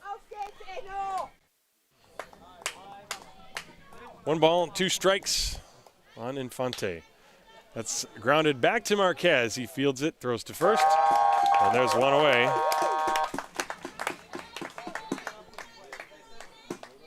And the next hitter will be Simon Lechner, the designated hitter. Lechner struck out his first time on a check swing. Mr. Disciple himself, Simon Lechner. Lechner A lefty hitter against the lefty Marquez, and the first pitch is grounded towards the hole, and a diving play by Gentner, that's Liedke rather, who throws him out at first place. Excellent play by Simon Liedke. As there was a little indecision, Krum came off the bag, was going to maybe try to go for the ball himself, and then when he realized that Liedke got glove on it, he had to get back to the bag. Marquez was not over there covering. So, 2 down. That'll bring up Miguel Pinheiro. Marquez doing what he does, pitching efficiently. And there's a strike. Pinheiro flied to right field his first time.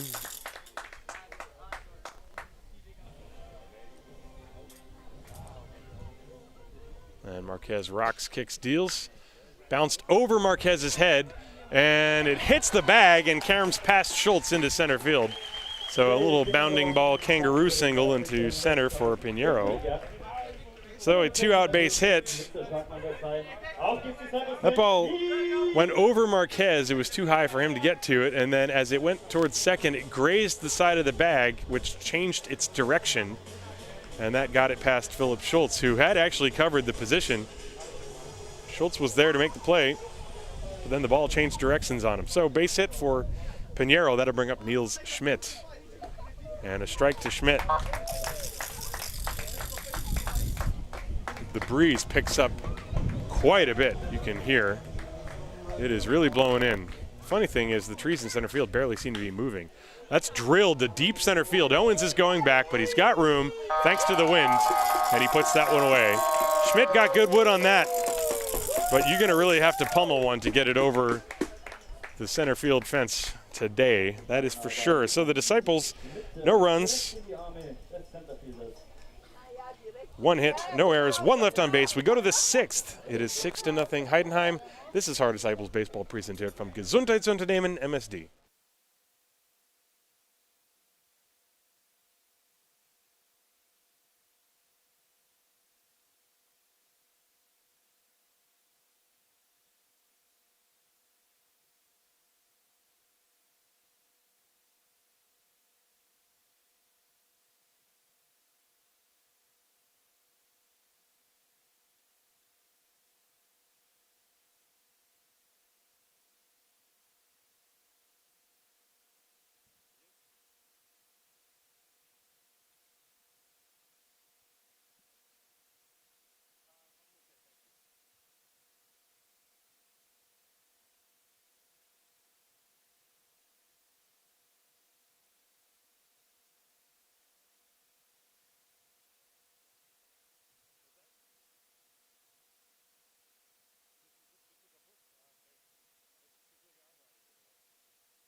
Welcome to the top of the 6th inning here in Haar. Beautiful day for a ball game, and really all the action has been packed into the top of the 3rd inning when Heidenheim scored 6 runs on 7 hits. And other than that, it's all goose eggs up on the scoreboard. Titus von Kopp has done a pretty good job in relief of Luke Steinlein. He's been helped by a couple of double plays. And now he's going to deal with Simon Liedke, 9-1-2, and the breaking ball is a strike on the outside corner.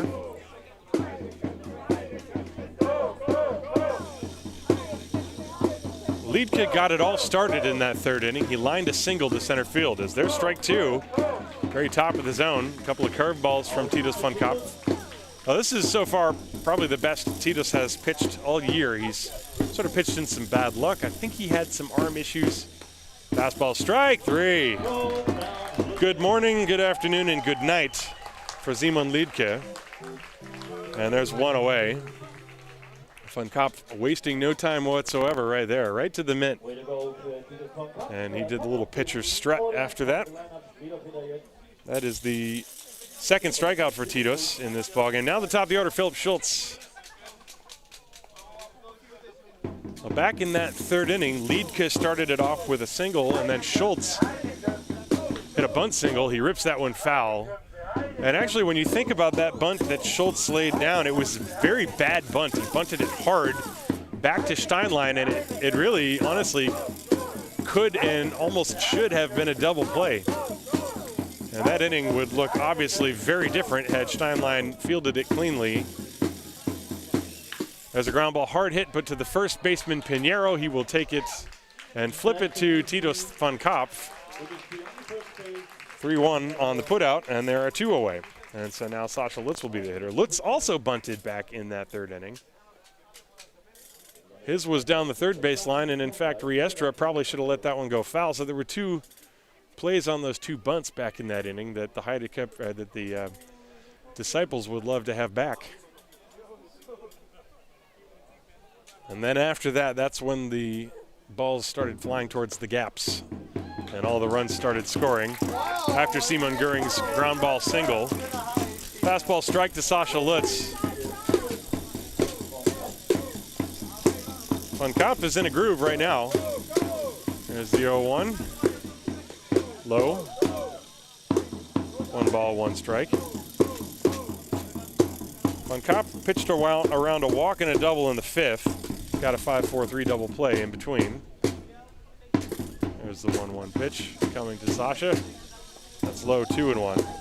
And then last inning, he pitched around a leadoff error, which was erased via a double play after David Dinsky made that really nice running catch to run down that deep fly ball off the bat of Drew Jensen. 2 balls and a strike now on Sasha Lutz. And now it's 2-2 as that one tails back over the inside corner. Excellent location from Titus van Kopf. The count 2 balls, 2 strikes.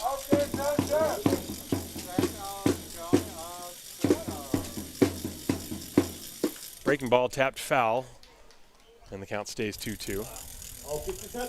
Now the Disciples trying to keep this right where it is, give themselves as much chance as they can possibly have to come back. The Heideköpfe, they would love to push across 4 more runs because that means they could shorten the game after 7 innings. Here's the pitch.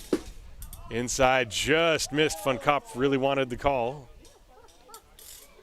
And I think Lutz thought it was going to be called a strike and started walking to the dugout.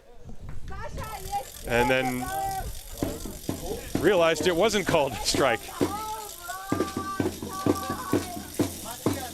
So the count full 3-2. Sasha almost never gets called out on strikes. And that's ball 4.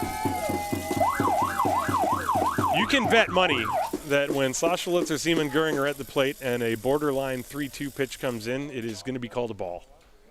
You can almost bet money on it. It happened once a couple weeks ago to Göring, and he was very unhappy. But now Simon with 2 outs and Lutz the runner at first. You might see Lutz take off. Sasha with 12 stolen bases, only caught twice. Not a bad time to do it. Ekla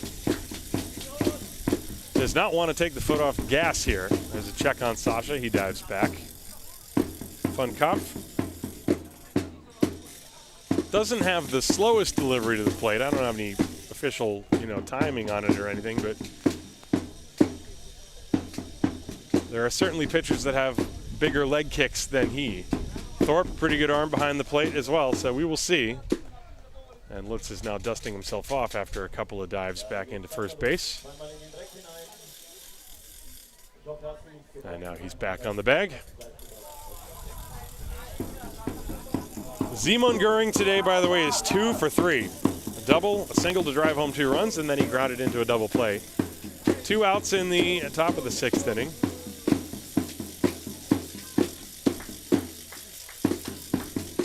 That pitch is low in the dirt, ball 1. Van Kopf started this inning aggressively throwing strikes. He struck out Liedtke on 3 pitches and then got Philip Schultz on a 1-pitch ground out. Then after a couple of close pitches, he ended up walking Sasha Lutz, and now he falls behind 2-0 on Simon Göring as that pitch comes in high.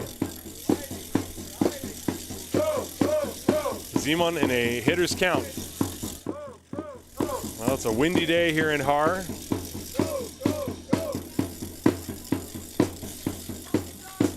Lutz off first base, average lead. Not going, the pitch swung on and a little looping liner over short into left field, a base hit. Sasha will stop at second base as Mushik picks the ball up. and fires it back in. So a bloop single. That's the third base hit of the day for Simon Göring. 3 for 4. He's got 2 singles and a double. And the Heideköpfe, again, even with 2 outs and nobody on, there's no time where you can get up, where you can let up against them. And Van Kopp looked like he was going to cruise through the inning. Suddenly he's in a jam, and he's going to have to face Sean Larry with runners on first and second. And you have to pitch to him. You don't want to walk him to load the bases for Owens. That would be the opposite of smart. So you just got to try to make your pitches, see what happens. They're not holding Göring on at first base. There's a line drive to the gap in right center field. It's going to split the alleyway, go all the way to the wall, cut off by Schmidt. In to score is Lutz. And here's Göring coming to the plate. The throw on a hop, and Göring is safe. He's in. A 2-run double for Sean Larry makes it 8-0. That was a great job in right field, I got to say, by Neil Schmidt to cut that ball off. He has an excellent arm. And I knew once he actually cut it off before it got to the fence, they had a chance to make it reasonably close on Göring at home. However, he was able to score anyway. So it's a 2-run double for Sean Larry.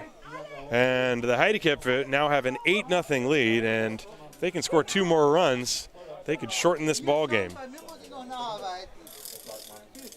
Watch the relay throw by Thomas. It was on a bounce to Thorpe. It was perfectly placed. The Göring in there ahead of the play. So now Gary Owens looks at a breaking ball for a strike. Owens is 1 for 3 today with a double to drive home a run. He crushed a ball that was caught in the outfield. Sean Larry on second base. Outside, 1-1. One thing you got to say, the Heideköpfe have had to earn all their hits. They have not really, it's not a game where there have been a lot of walks and they've just sat back and waited for the Disciples pitchers to walk them. No, they've been in attack mode and they've put some good swings on some good pitches. And you got to tip your cap to a team that can just whack the ball all over the ballpark. The Disciples going out there with their best, and Heideköpfe simply hitting. 2 balls and 1 strike. Larry off second base, the pitch. Line drive, base hit into left field. Larry's being waved home. Mushik throws to Riestra. The run scores, throw to second base, and Owens is out there. But the run scores, it is 9-0 on the RBI single off the bat of Gary Owens. And then Owens is thrown out 7-5-4, I believe the play went.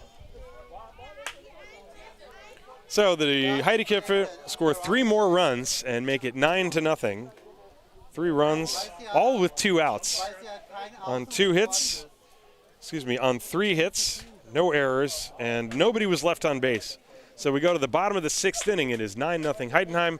This is Haar Disciples baseball presented from Gesundheitsunternehmen MSD.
So we go to the bottom of the 6th inning with Heidenheim leading 9-0. And Nate Thomas, top of the order, 3rd time through, and it's still Marquez out there. He has just been It's like taking a walk in a park for him. 61 pitches. Ganz einfach, ganz locker. And the lefty deals. There's a strike. Nate Thomas 0 for 2. In fact, the Disciples only have 3 base runners, 2 singles and a hit batter. There's a ball, a little bit low, 1 ball and 1 strike. Well, if the Disciples don't score, then you know the Heideköpfe will desperately want to score 1 more run next half inning, as that pitch is low, 2-1. And try to open up a 10-run lead.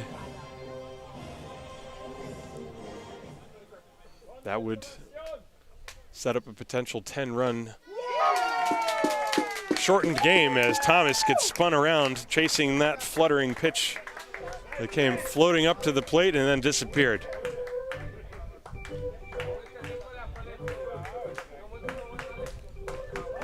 Two balls, 2 strikes. And that, I mean, Marquez, he just dazzles the hitters. It's like being hypnotized. And it's inside. Ball 3, 3-2.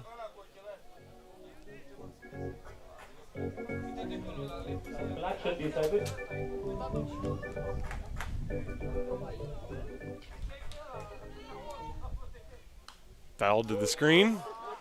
Looked like a breaking ball that Marquez left up in the zone. Thomas had a pretty good hack at it. And they usually say even against good pitchers, you'll get 1 hittable pitch every at bat. That certainly was the first one in this at bat. 3 balls and 2 strikes on Thomas, who lined out and then grounded out. But the story of the game really has been Marquez. He's been on it. Slice to right field down the line, long run for Larry, and he makes the catch. Oh, very good catch by Sean Larry. He got an excellent jump, excellent read, and he gloved it with a little bit of a leap at the very last minute. Not sure if you're going to be able to see it. He pretty quickly goes out of your screen, but trust me, it was a very good catch by Sean Larry in right field with the ball slicing away from him. And so there's 1 away. That'll bring up Francisco Riestra.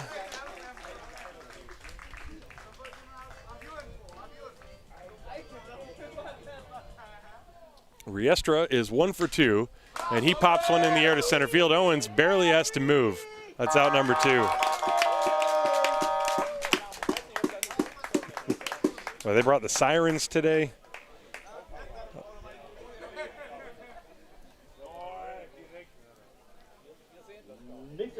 So 2 down, and that'll bring Will Thorpe.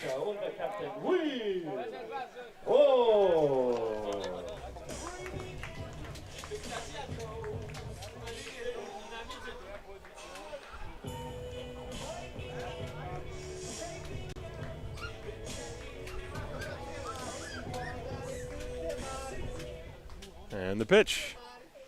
That looked like a little eephus pitch, and he lobbed it in for a strike. That was like Zach Greinke throwing the 55-mile-an-hour eephus. I think I detect a smile on the face of Mr. Marquez. There's the 0-1. That's drilled deep to left field, very high, and is it fair? That's a foul ball. It was over the fence, but it was foul, so the count is 0-2. It would have been gone. That was crushed by Thorpe.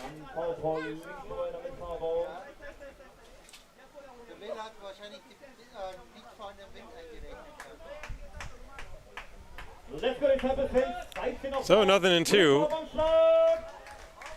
Let's go, Will!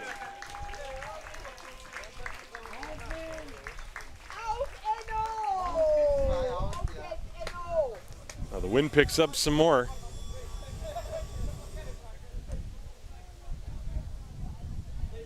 The 0-2. Got him on a pitch in the dirt, blocked by Goering.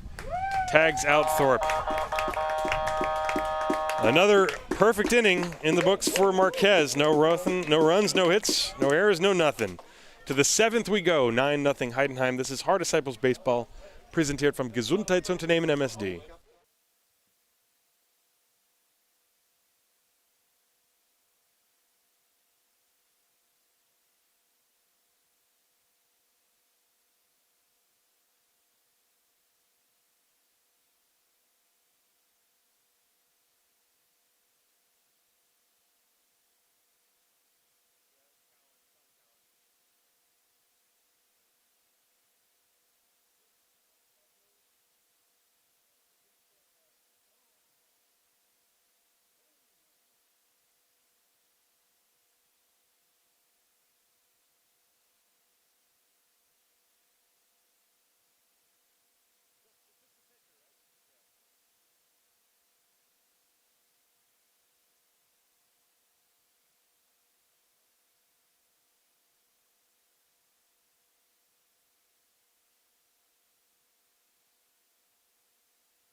And so for the Disciples, they are going to send Sean Cowan out to the mound.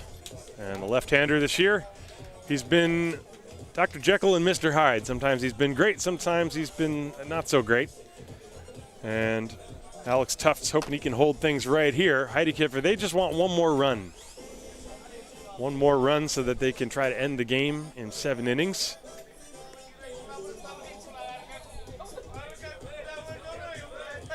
And Cowan's job is to just throw strikes. That's all he's going to be asked to do. He's going to have to do it against 6, 7, and 8, Ludwig Glaser, Drew Janssen, and Johannes Krom. So that means this is the 3rd pitcher for the Disciples. The game was started by Steinlein, who went 2 2/3.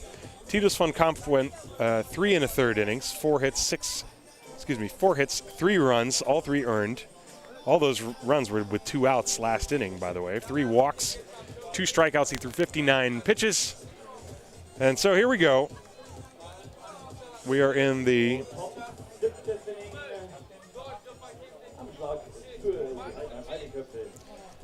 top of the 7th inning. Heidenheim leading 9-0. They scored 6 runs in the 3rd, 3 runs in the 6th. And Ludwig Glaser leading things off against Sean Cowan here in the 7th. First pitch is a strike on the outside corner, 0-1.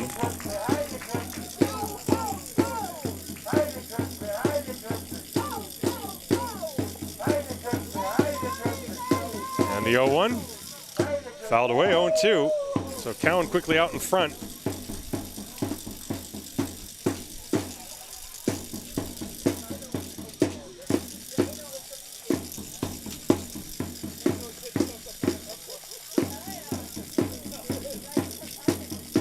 That breaking ball way outside. 1 ball, 2 strikes. Glaser has walked, hit a sac fly to drive home a run, and reached on an error, and then was subsequently erased on a double play. Right-hand hitter with power. That breaking ball is outside. 2 balls and 2 strikes. When Cowan has his breaking ball working, it really goes down. Those first 2 that he threw, however, looked like they tumbled a little bit more than spun. That one hit in the air to right center field, and this is blowing towards right center, and it's dropped by Dinsky, who caught it in front of Niels Schmidt. The ball looked like it was actually blowing towards Schmidt. Might have been an easier play for him, but Dinsky, so quick, covering so much ground, probably was calling for it. And when the center fielder calls for the ball, you defer to him. So we'll see. That's going to be a base hit for Ludwig Glaser. It was a long way for Dinsky to run, and it's kind of a dying quail fly ball. So Glaser is on first base, and the hitter now Drew Janssen. Janssen has had some very good swings today. And he takes a fastball letter high, strike 1.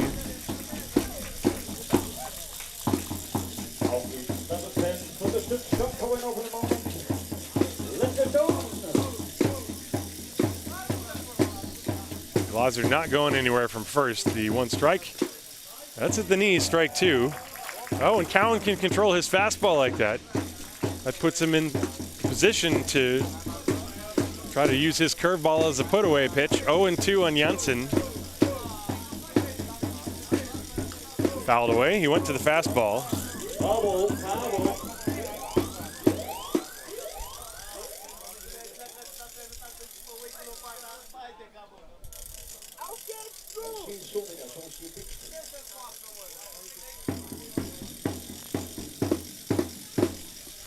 And the 0-2.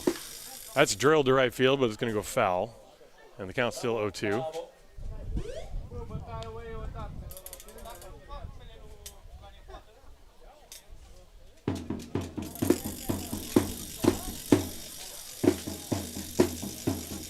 Nine to nothing, Heidenheim leading. They're looking for that 10th run. In the dirt, good block by Thorpe. 1 ball, 2 strikes.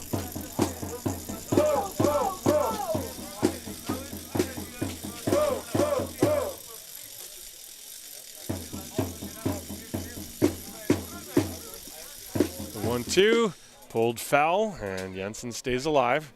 Well, Janssen has definitely had some spoiler ability. He spoiled a lot of pretty good two-strike pitches, and he is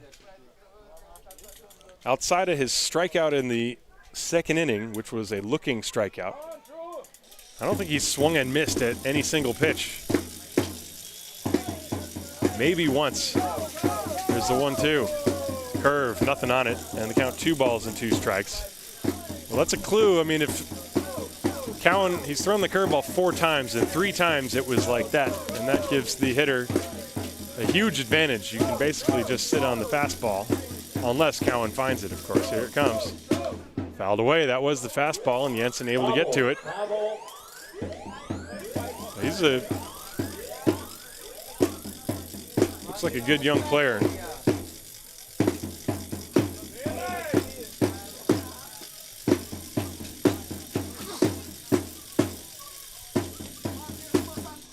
Curveball, and he waits on it and pops it into left field. It drops for a hit. He just sort of floated it into left field, didn't try to hit it too hard. And the Heideköpfe have the first 2 on here in the 7th. That time, Cowan did get the strike zone with the curveball, but he hung it. And Jensen just waited back on it. And now you have Johannes Krom. Krom also has a base hit and a run batted in, and then he grounded into a double play. So he's 1 for 2. He came into the game for Elian Gentner, who had 1 at bat. And that curve just barely catches the corner on the outside to Johannes Krom.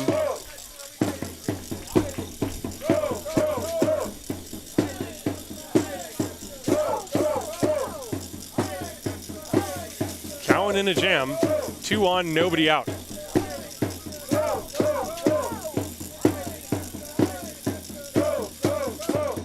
Curveball is popped up, short right field.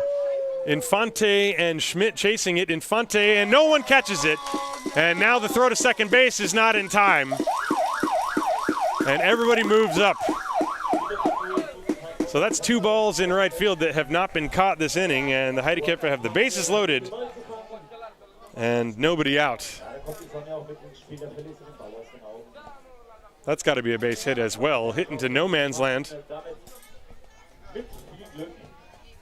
And base runners really having to wait and see what would happen. But, you know, the wind is a major factor today. And Infante, you could just see, was probably not going to get to it. Schmidt coming in from right field. Didn't call him off, it looked like, and the ball dropped. Schmidt fired it to second base, but not in time. So now bases loaded, nobody out. Simon Liedke, the inning in peril here. And the pitch is a breaking ball. That's outside, ball 1.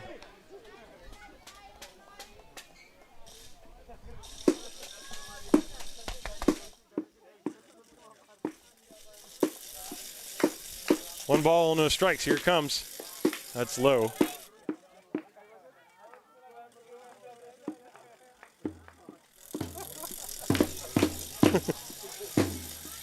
Two balls, no strikes on Simon Liedke. Infield in, nobody out.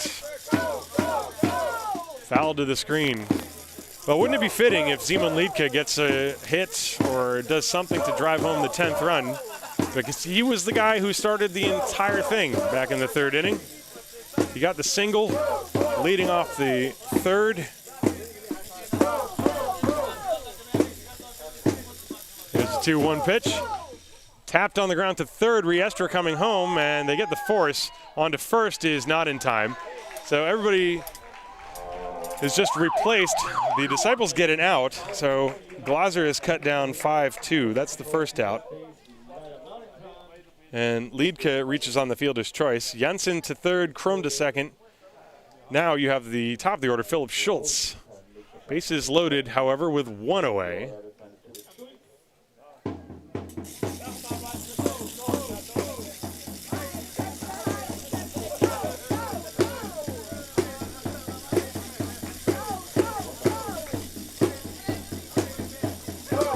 Schultz turning around to bat right-handed. And that one in the dirt, almost hit him, and a good block by Thorpe. Schultz has struck out twice, grounded out, singled and scored. That was back in the 3rd. Janssen at third, Krum at second, Liedke at first.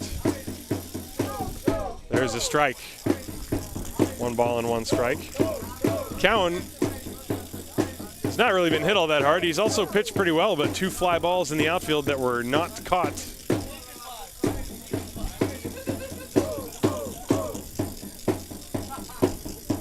They were all ruled fairly as base hits, but still. The pitch, swing and a miss. Oh, 1 ball, 2 strikes. Well, Sean Cowan trying to perform a Houdini act here.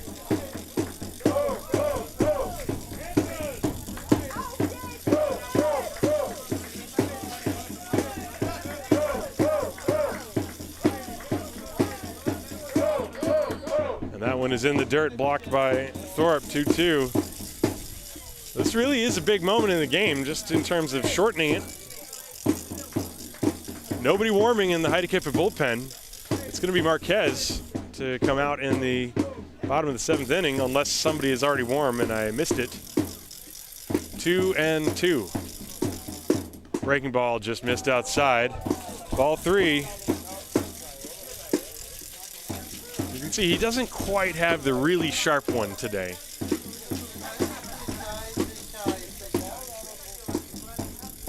Full count, nowhere to put him. As Cowan comes set. And a little looping line drive, base hit to left field.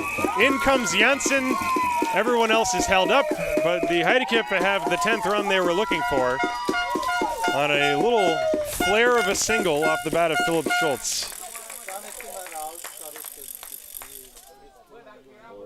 It is 10-0. And we have a pinch hitter. Konstantin Holl is going to pinch hit for Sascha Lutz.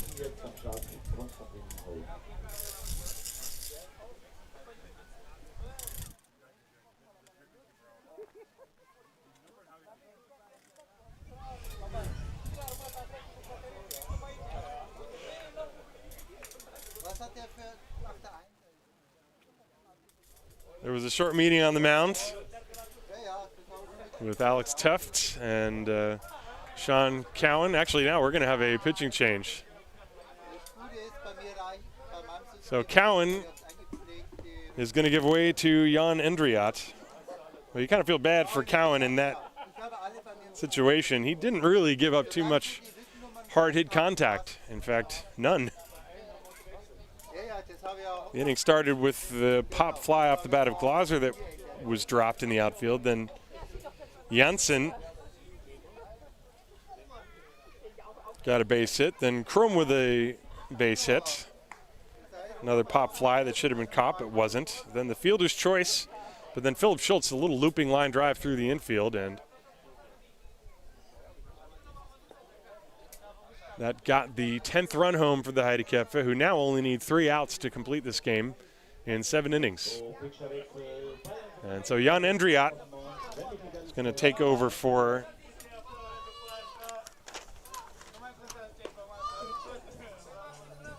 Sean Cowan. Endriat this year had an 8.10 ERA in 16 2/3 innings. He, again, just like pretty much everybody else for the Disciples, was sometimes very good, sometimes not so much. And so he's going to try to come on and get the final 2 outs in this inning. So Konstantin Holl is going to be the pinch hitter for Sascha Lutz. I presume he will probably take over in the outfield. Holl, in 55 plate appearances, batted .268 this year. 4 doubles among his 11 hits, so he handled the bat pretty well for the Heideköpfe. And so bases loaded.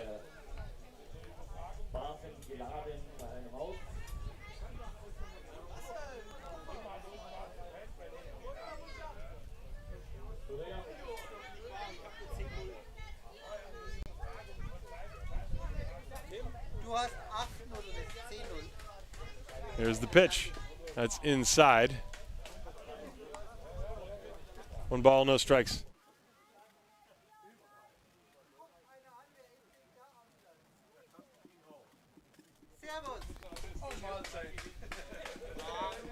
There's the next one. That pitch is in there for a strike. 1 ball, 1 strike from Endriat to Hole. As the Heideköpfe have scored 1 run this inning.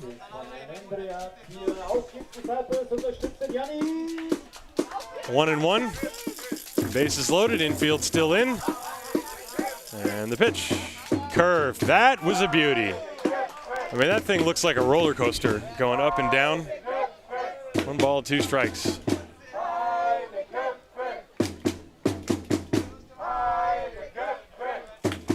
Here it comes again from Jan Endriat to Konstantin Hull. Tries the curve, and he left that one up. 2-2.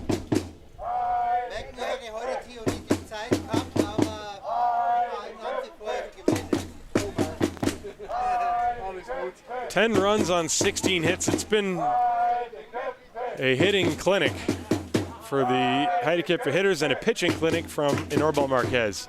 Strike 3 on the outside corner. Excellent fastball. That's the second out of the inning, and that'll bring up Simon Göring. We'll watch that on the replay as Jan Endriat paint on the outside corner to get Hull. That's an excellent pitch. So now Simon Göring.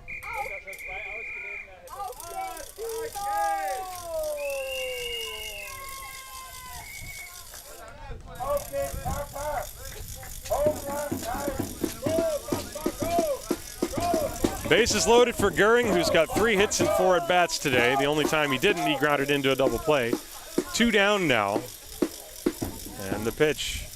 That's a little bit low. 1 ball, no strikes. For the Disciples in the bottom of the 7th, they will have 4, 5, and 6. Dinsky, Mushik, and Infante against, we presume, Inorbal Marquez, who has really been untouchable today. And the 1-0. That's line to left field, sinking quickly. Mushik on the run. He's not going to get it. Base hit. And he juggles it. That'll allow 2 runs to score. A 2-run double for Simon Göring, his 4th hit of the game, 4th RBIs of the game, and it is 12-0 Heidenheim. That brought home Krum and also Liedke, excuse me. Schultz is the runner who is now at 3rd. So 12-0.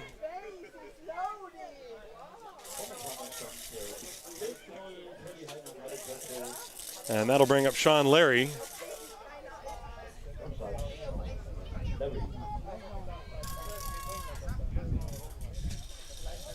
Larry, his last time, ripped a double. He's got 2 doubles in the game.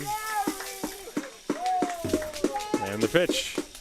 Breaking ball, a beauty on the outside corner. 0-1. So Sean Larry in this game 2 for 4. So Heideköpfe 12 runs on 17 hits. Disciples pitching have only issued 4 walks, so you really got to credit the bats of the Heideköpfe. They've been great. And I mean, Cowan didn't really pitch badly. There's a high fly ball, right field, foul territory, being chased by Pinheiro. That's going to be out of play. 2 strikes on Sean Larry.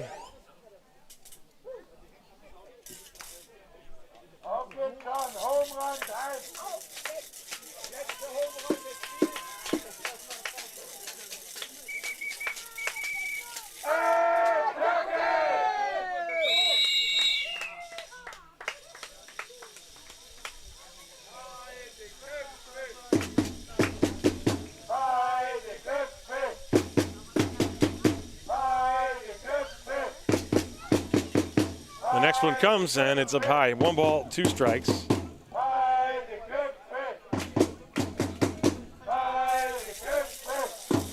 Now the inning started single, single, single, fielder's choice, single, strikeout, double. The 2 of those singles were fly balls to the outfield that could have been caught. Not saying they should have been, but they could have been. Breaking ball, and Larry waited on it and fouled it back. 1-2 on Sean.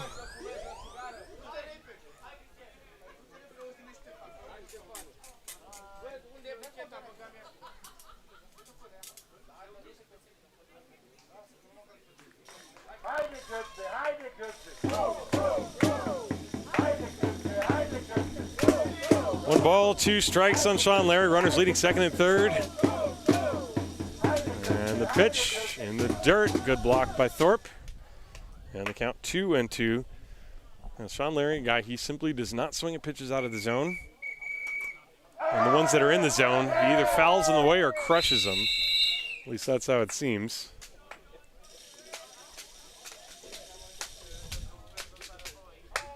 Two balls, 2 strikes, 2 down, 3 runs in. It's been always multiples of 3 for the Heideköpfe in this ball game.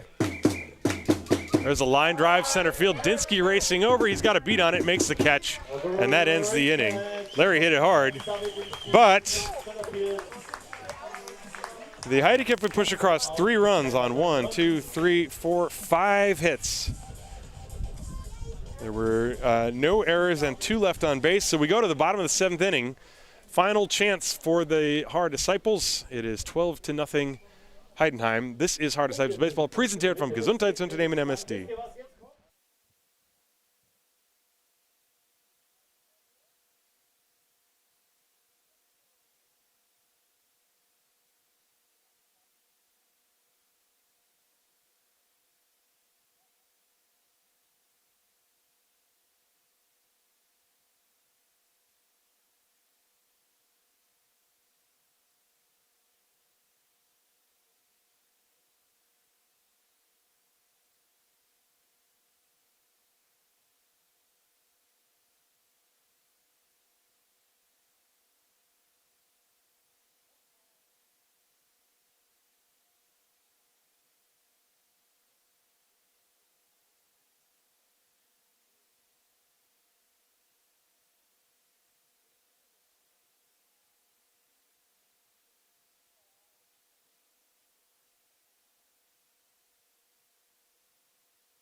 Welcome to the bottom of the 7th inning, and indeed, Norbert Marquez's day is actually done.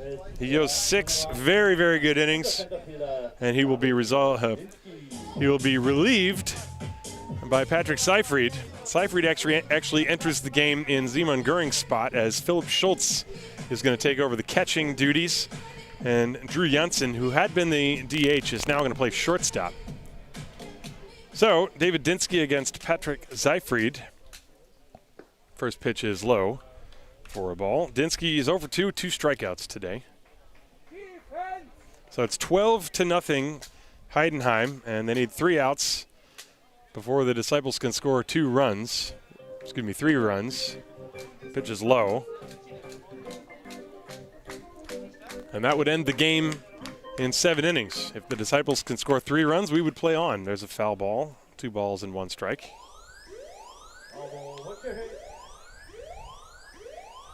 It's been a beautiful afternoon. The ballpark is about as packed as I've seen it in a couple of years. It's nice to see crowds without any angst behind it. Here's the pitch.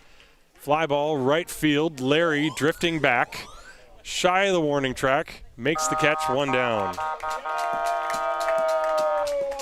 That'll bring up Enzo Mušik. Mušik 0 for 2 with a ground ball and a strikeout.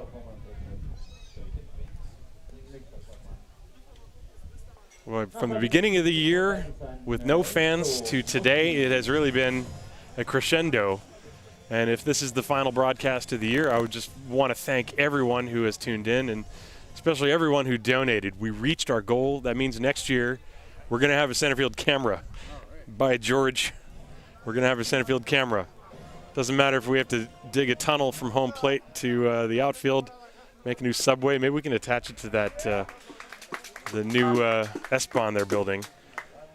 Pitch was a strike, 1 ball and 1 strike. But we're going to have a center field camera next year, folks. I promise. Mark my words. Here's the 1-1. Just missed. 2 balls and a strike. Seyfried working very quickly. So Marquez was fantastic. 6 innings, 2 hits, 6 strikeouts, a hit batter. That's it. There's a ground ball pulled foul. That's strike 2 for Mushik. Marquez threw a grand total of 72 pitches. And he got a massage before the game. So that's about the most relaxing day I can possibly imagine. The Heideköpfe, they brought their team masseuse with them, and all the players are just taking turns getting massages. Marquez was one of them before the game. There's a fly ball lifted to center field, playable for Owens, and that's out number 2.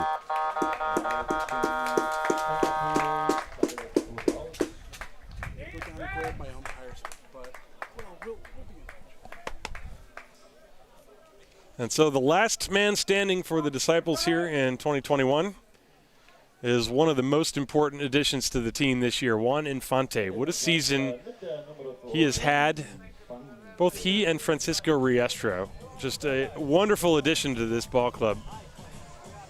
Able to play defense, he's swung the bat well, he's pitched well, and he flies it to center field. Gary Owens coming on, makes the catch, and that is the ball game. And indeed, that is also the season for the Haar Disciples. 2021 has come to an end, and the Heidenheim Heideköpfe win this best-of-5 series, 3-0. They will take on the winner of the Stuttgart-Regensburg series and continue to play on for the championship of the Bundesliga in 2021. For the Haar Disciples, it was a really great season. It was a lot of fun for me to get to watch them from afar and at all the home games, and especially the beginning of the year with all the bleak outlook with COVID and no fans being allowed in the ballparks, to today, a beautiful sunny day with the ballpark packed to the brim with fans cheering on the team regardless of the score. It's been really fun to cover the team again, and it is my honor to do so for the Haar Disciples. So I want to thank you, the viewers, for tuning in. I want to thank the Haar Disciples for allowing me to broadcast these games. I want to thank the sponsors, of course, MSD. I want to thank all of you who donated to our GoFundMe. And thank you so much for tuning in. And congratulations also to the Heidenheim Heideköpfe. Klaus Eckle has put together a juggernaut of a team. And congratulations to the Haar Disciples. They made it to the playoffs. That was their goal. The addition of Zach Treese really solidified things for them this year. And Alex Tufts handling a young pitching staff, getting everybody some experience. There was a lot to cheer for the Disciples, and there's a lot to look forward for next year as well. So I hope that I will see you next year in 2022 when Haar Disciples baseball will continue, and we will have a center field camera, I promise you. That's it for me today. Thank you very much for tuning in. The final score, the Heidenheim Heideköpfe 12, the Haar Disciples nothing. The Heideköpfe 12 runs, 17 hits, no errors. The Disciples no runs, 2 hits. They made 1 error. Winning pitcher, of course, Marquez. And losing pitcher, Luke Steinlein. Ball game started at about 2, ended at 4:30.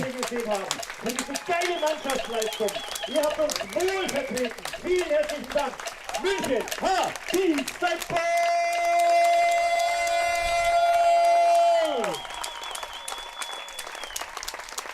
Thank you, boys, for all the good times we had. Nächstes Jahr greifen wir wieder an.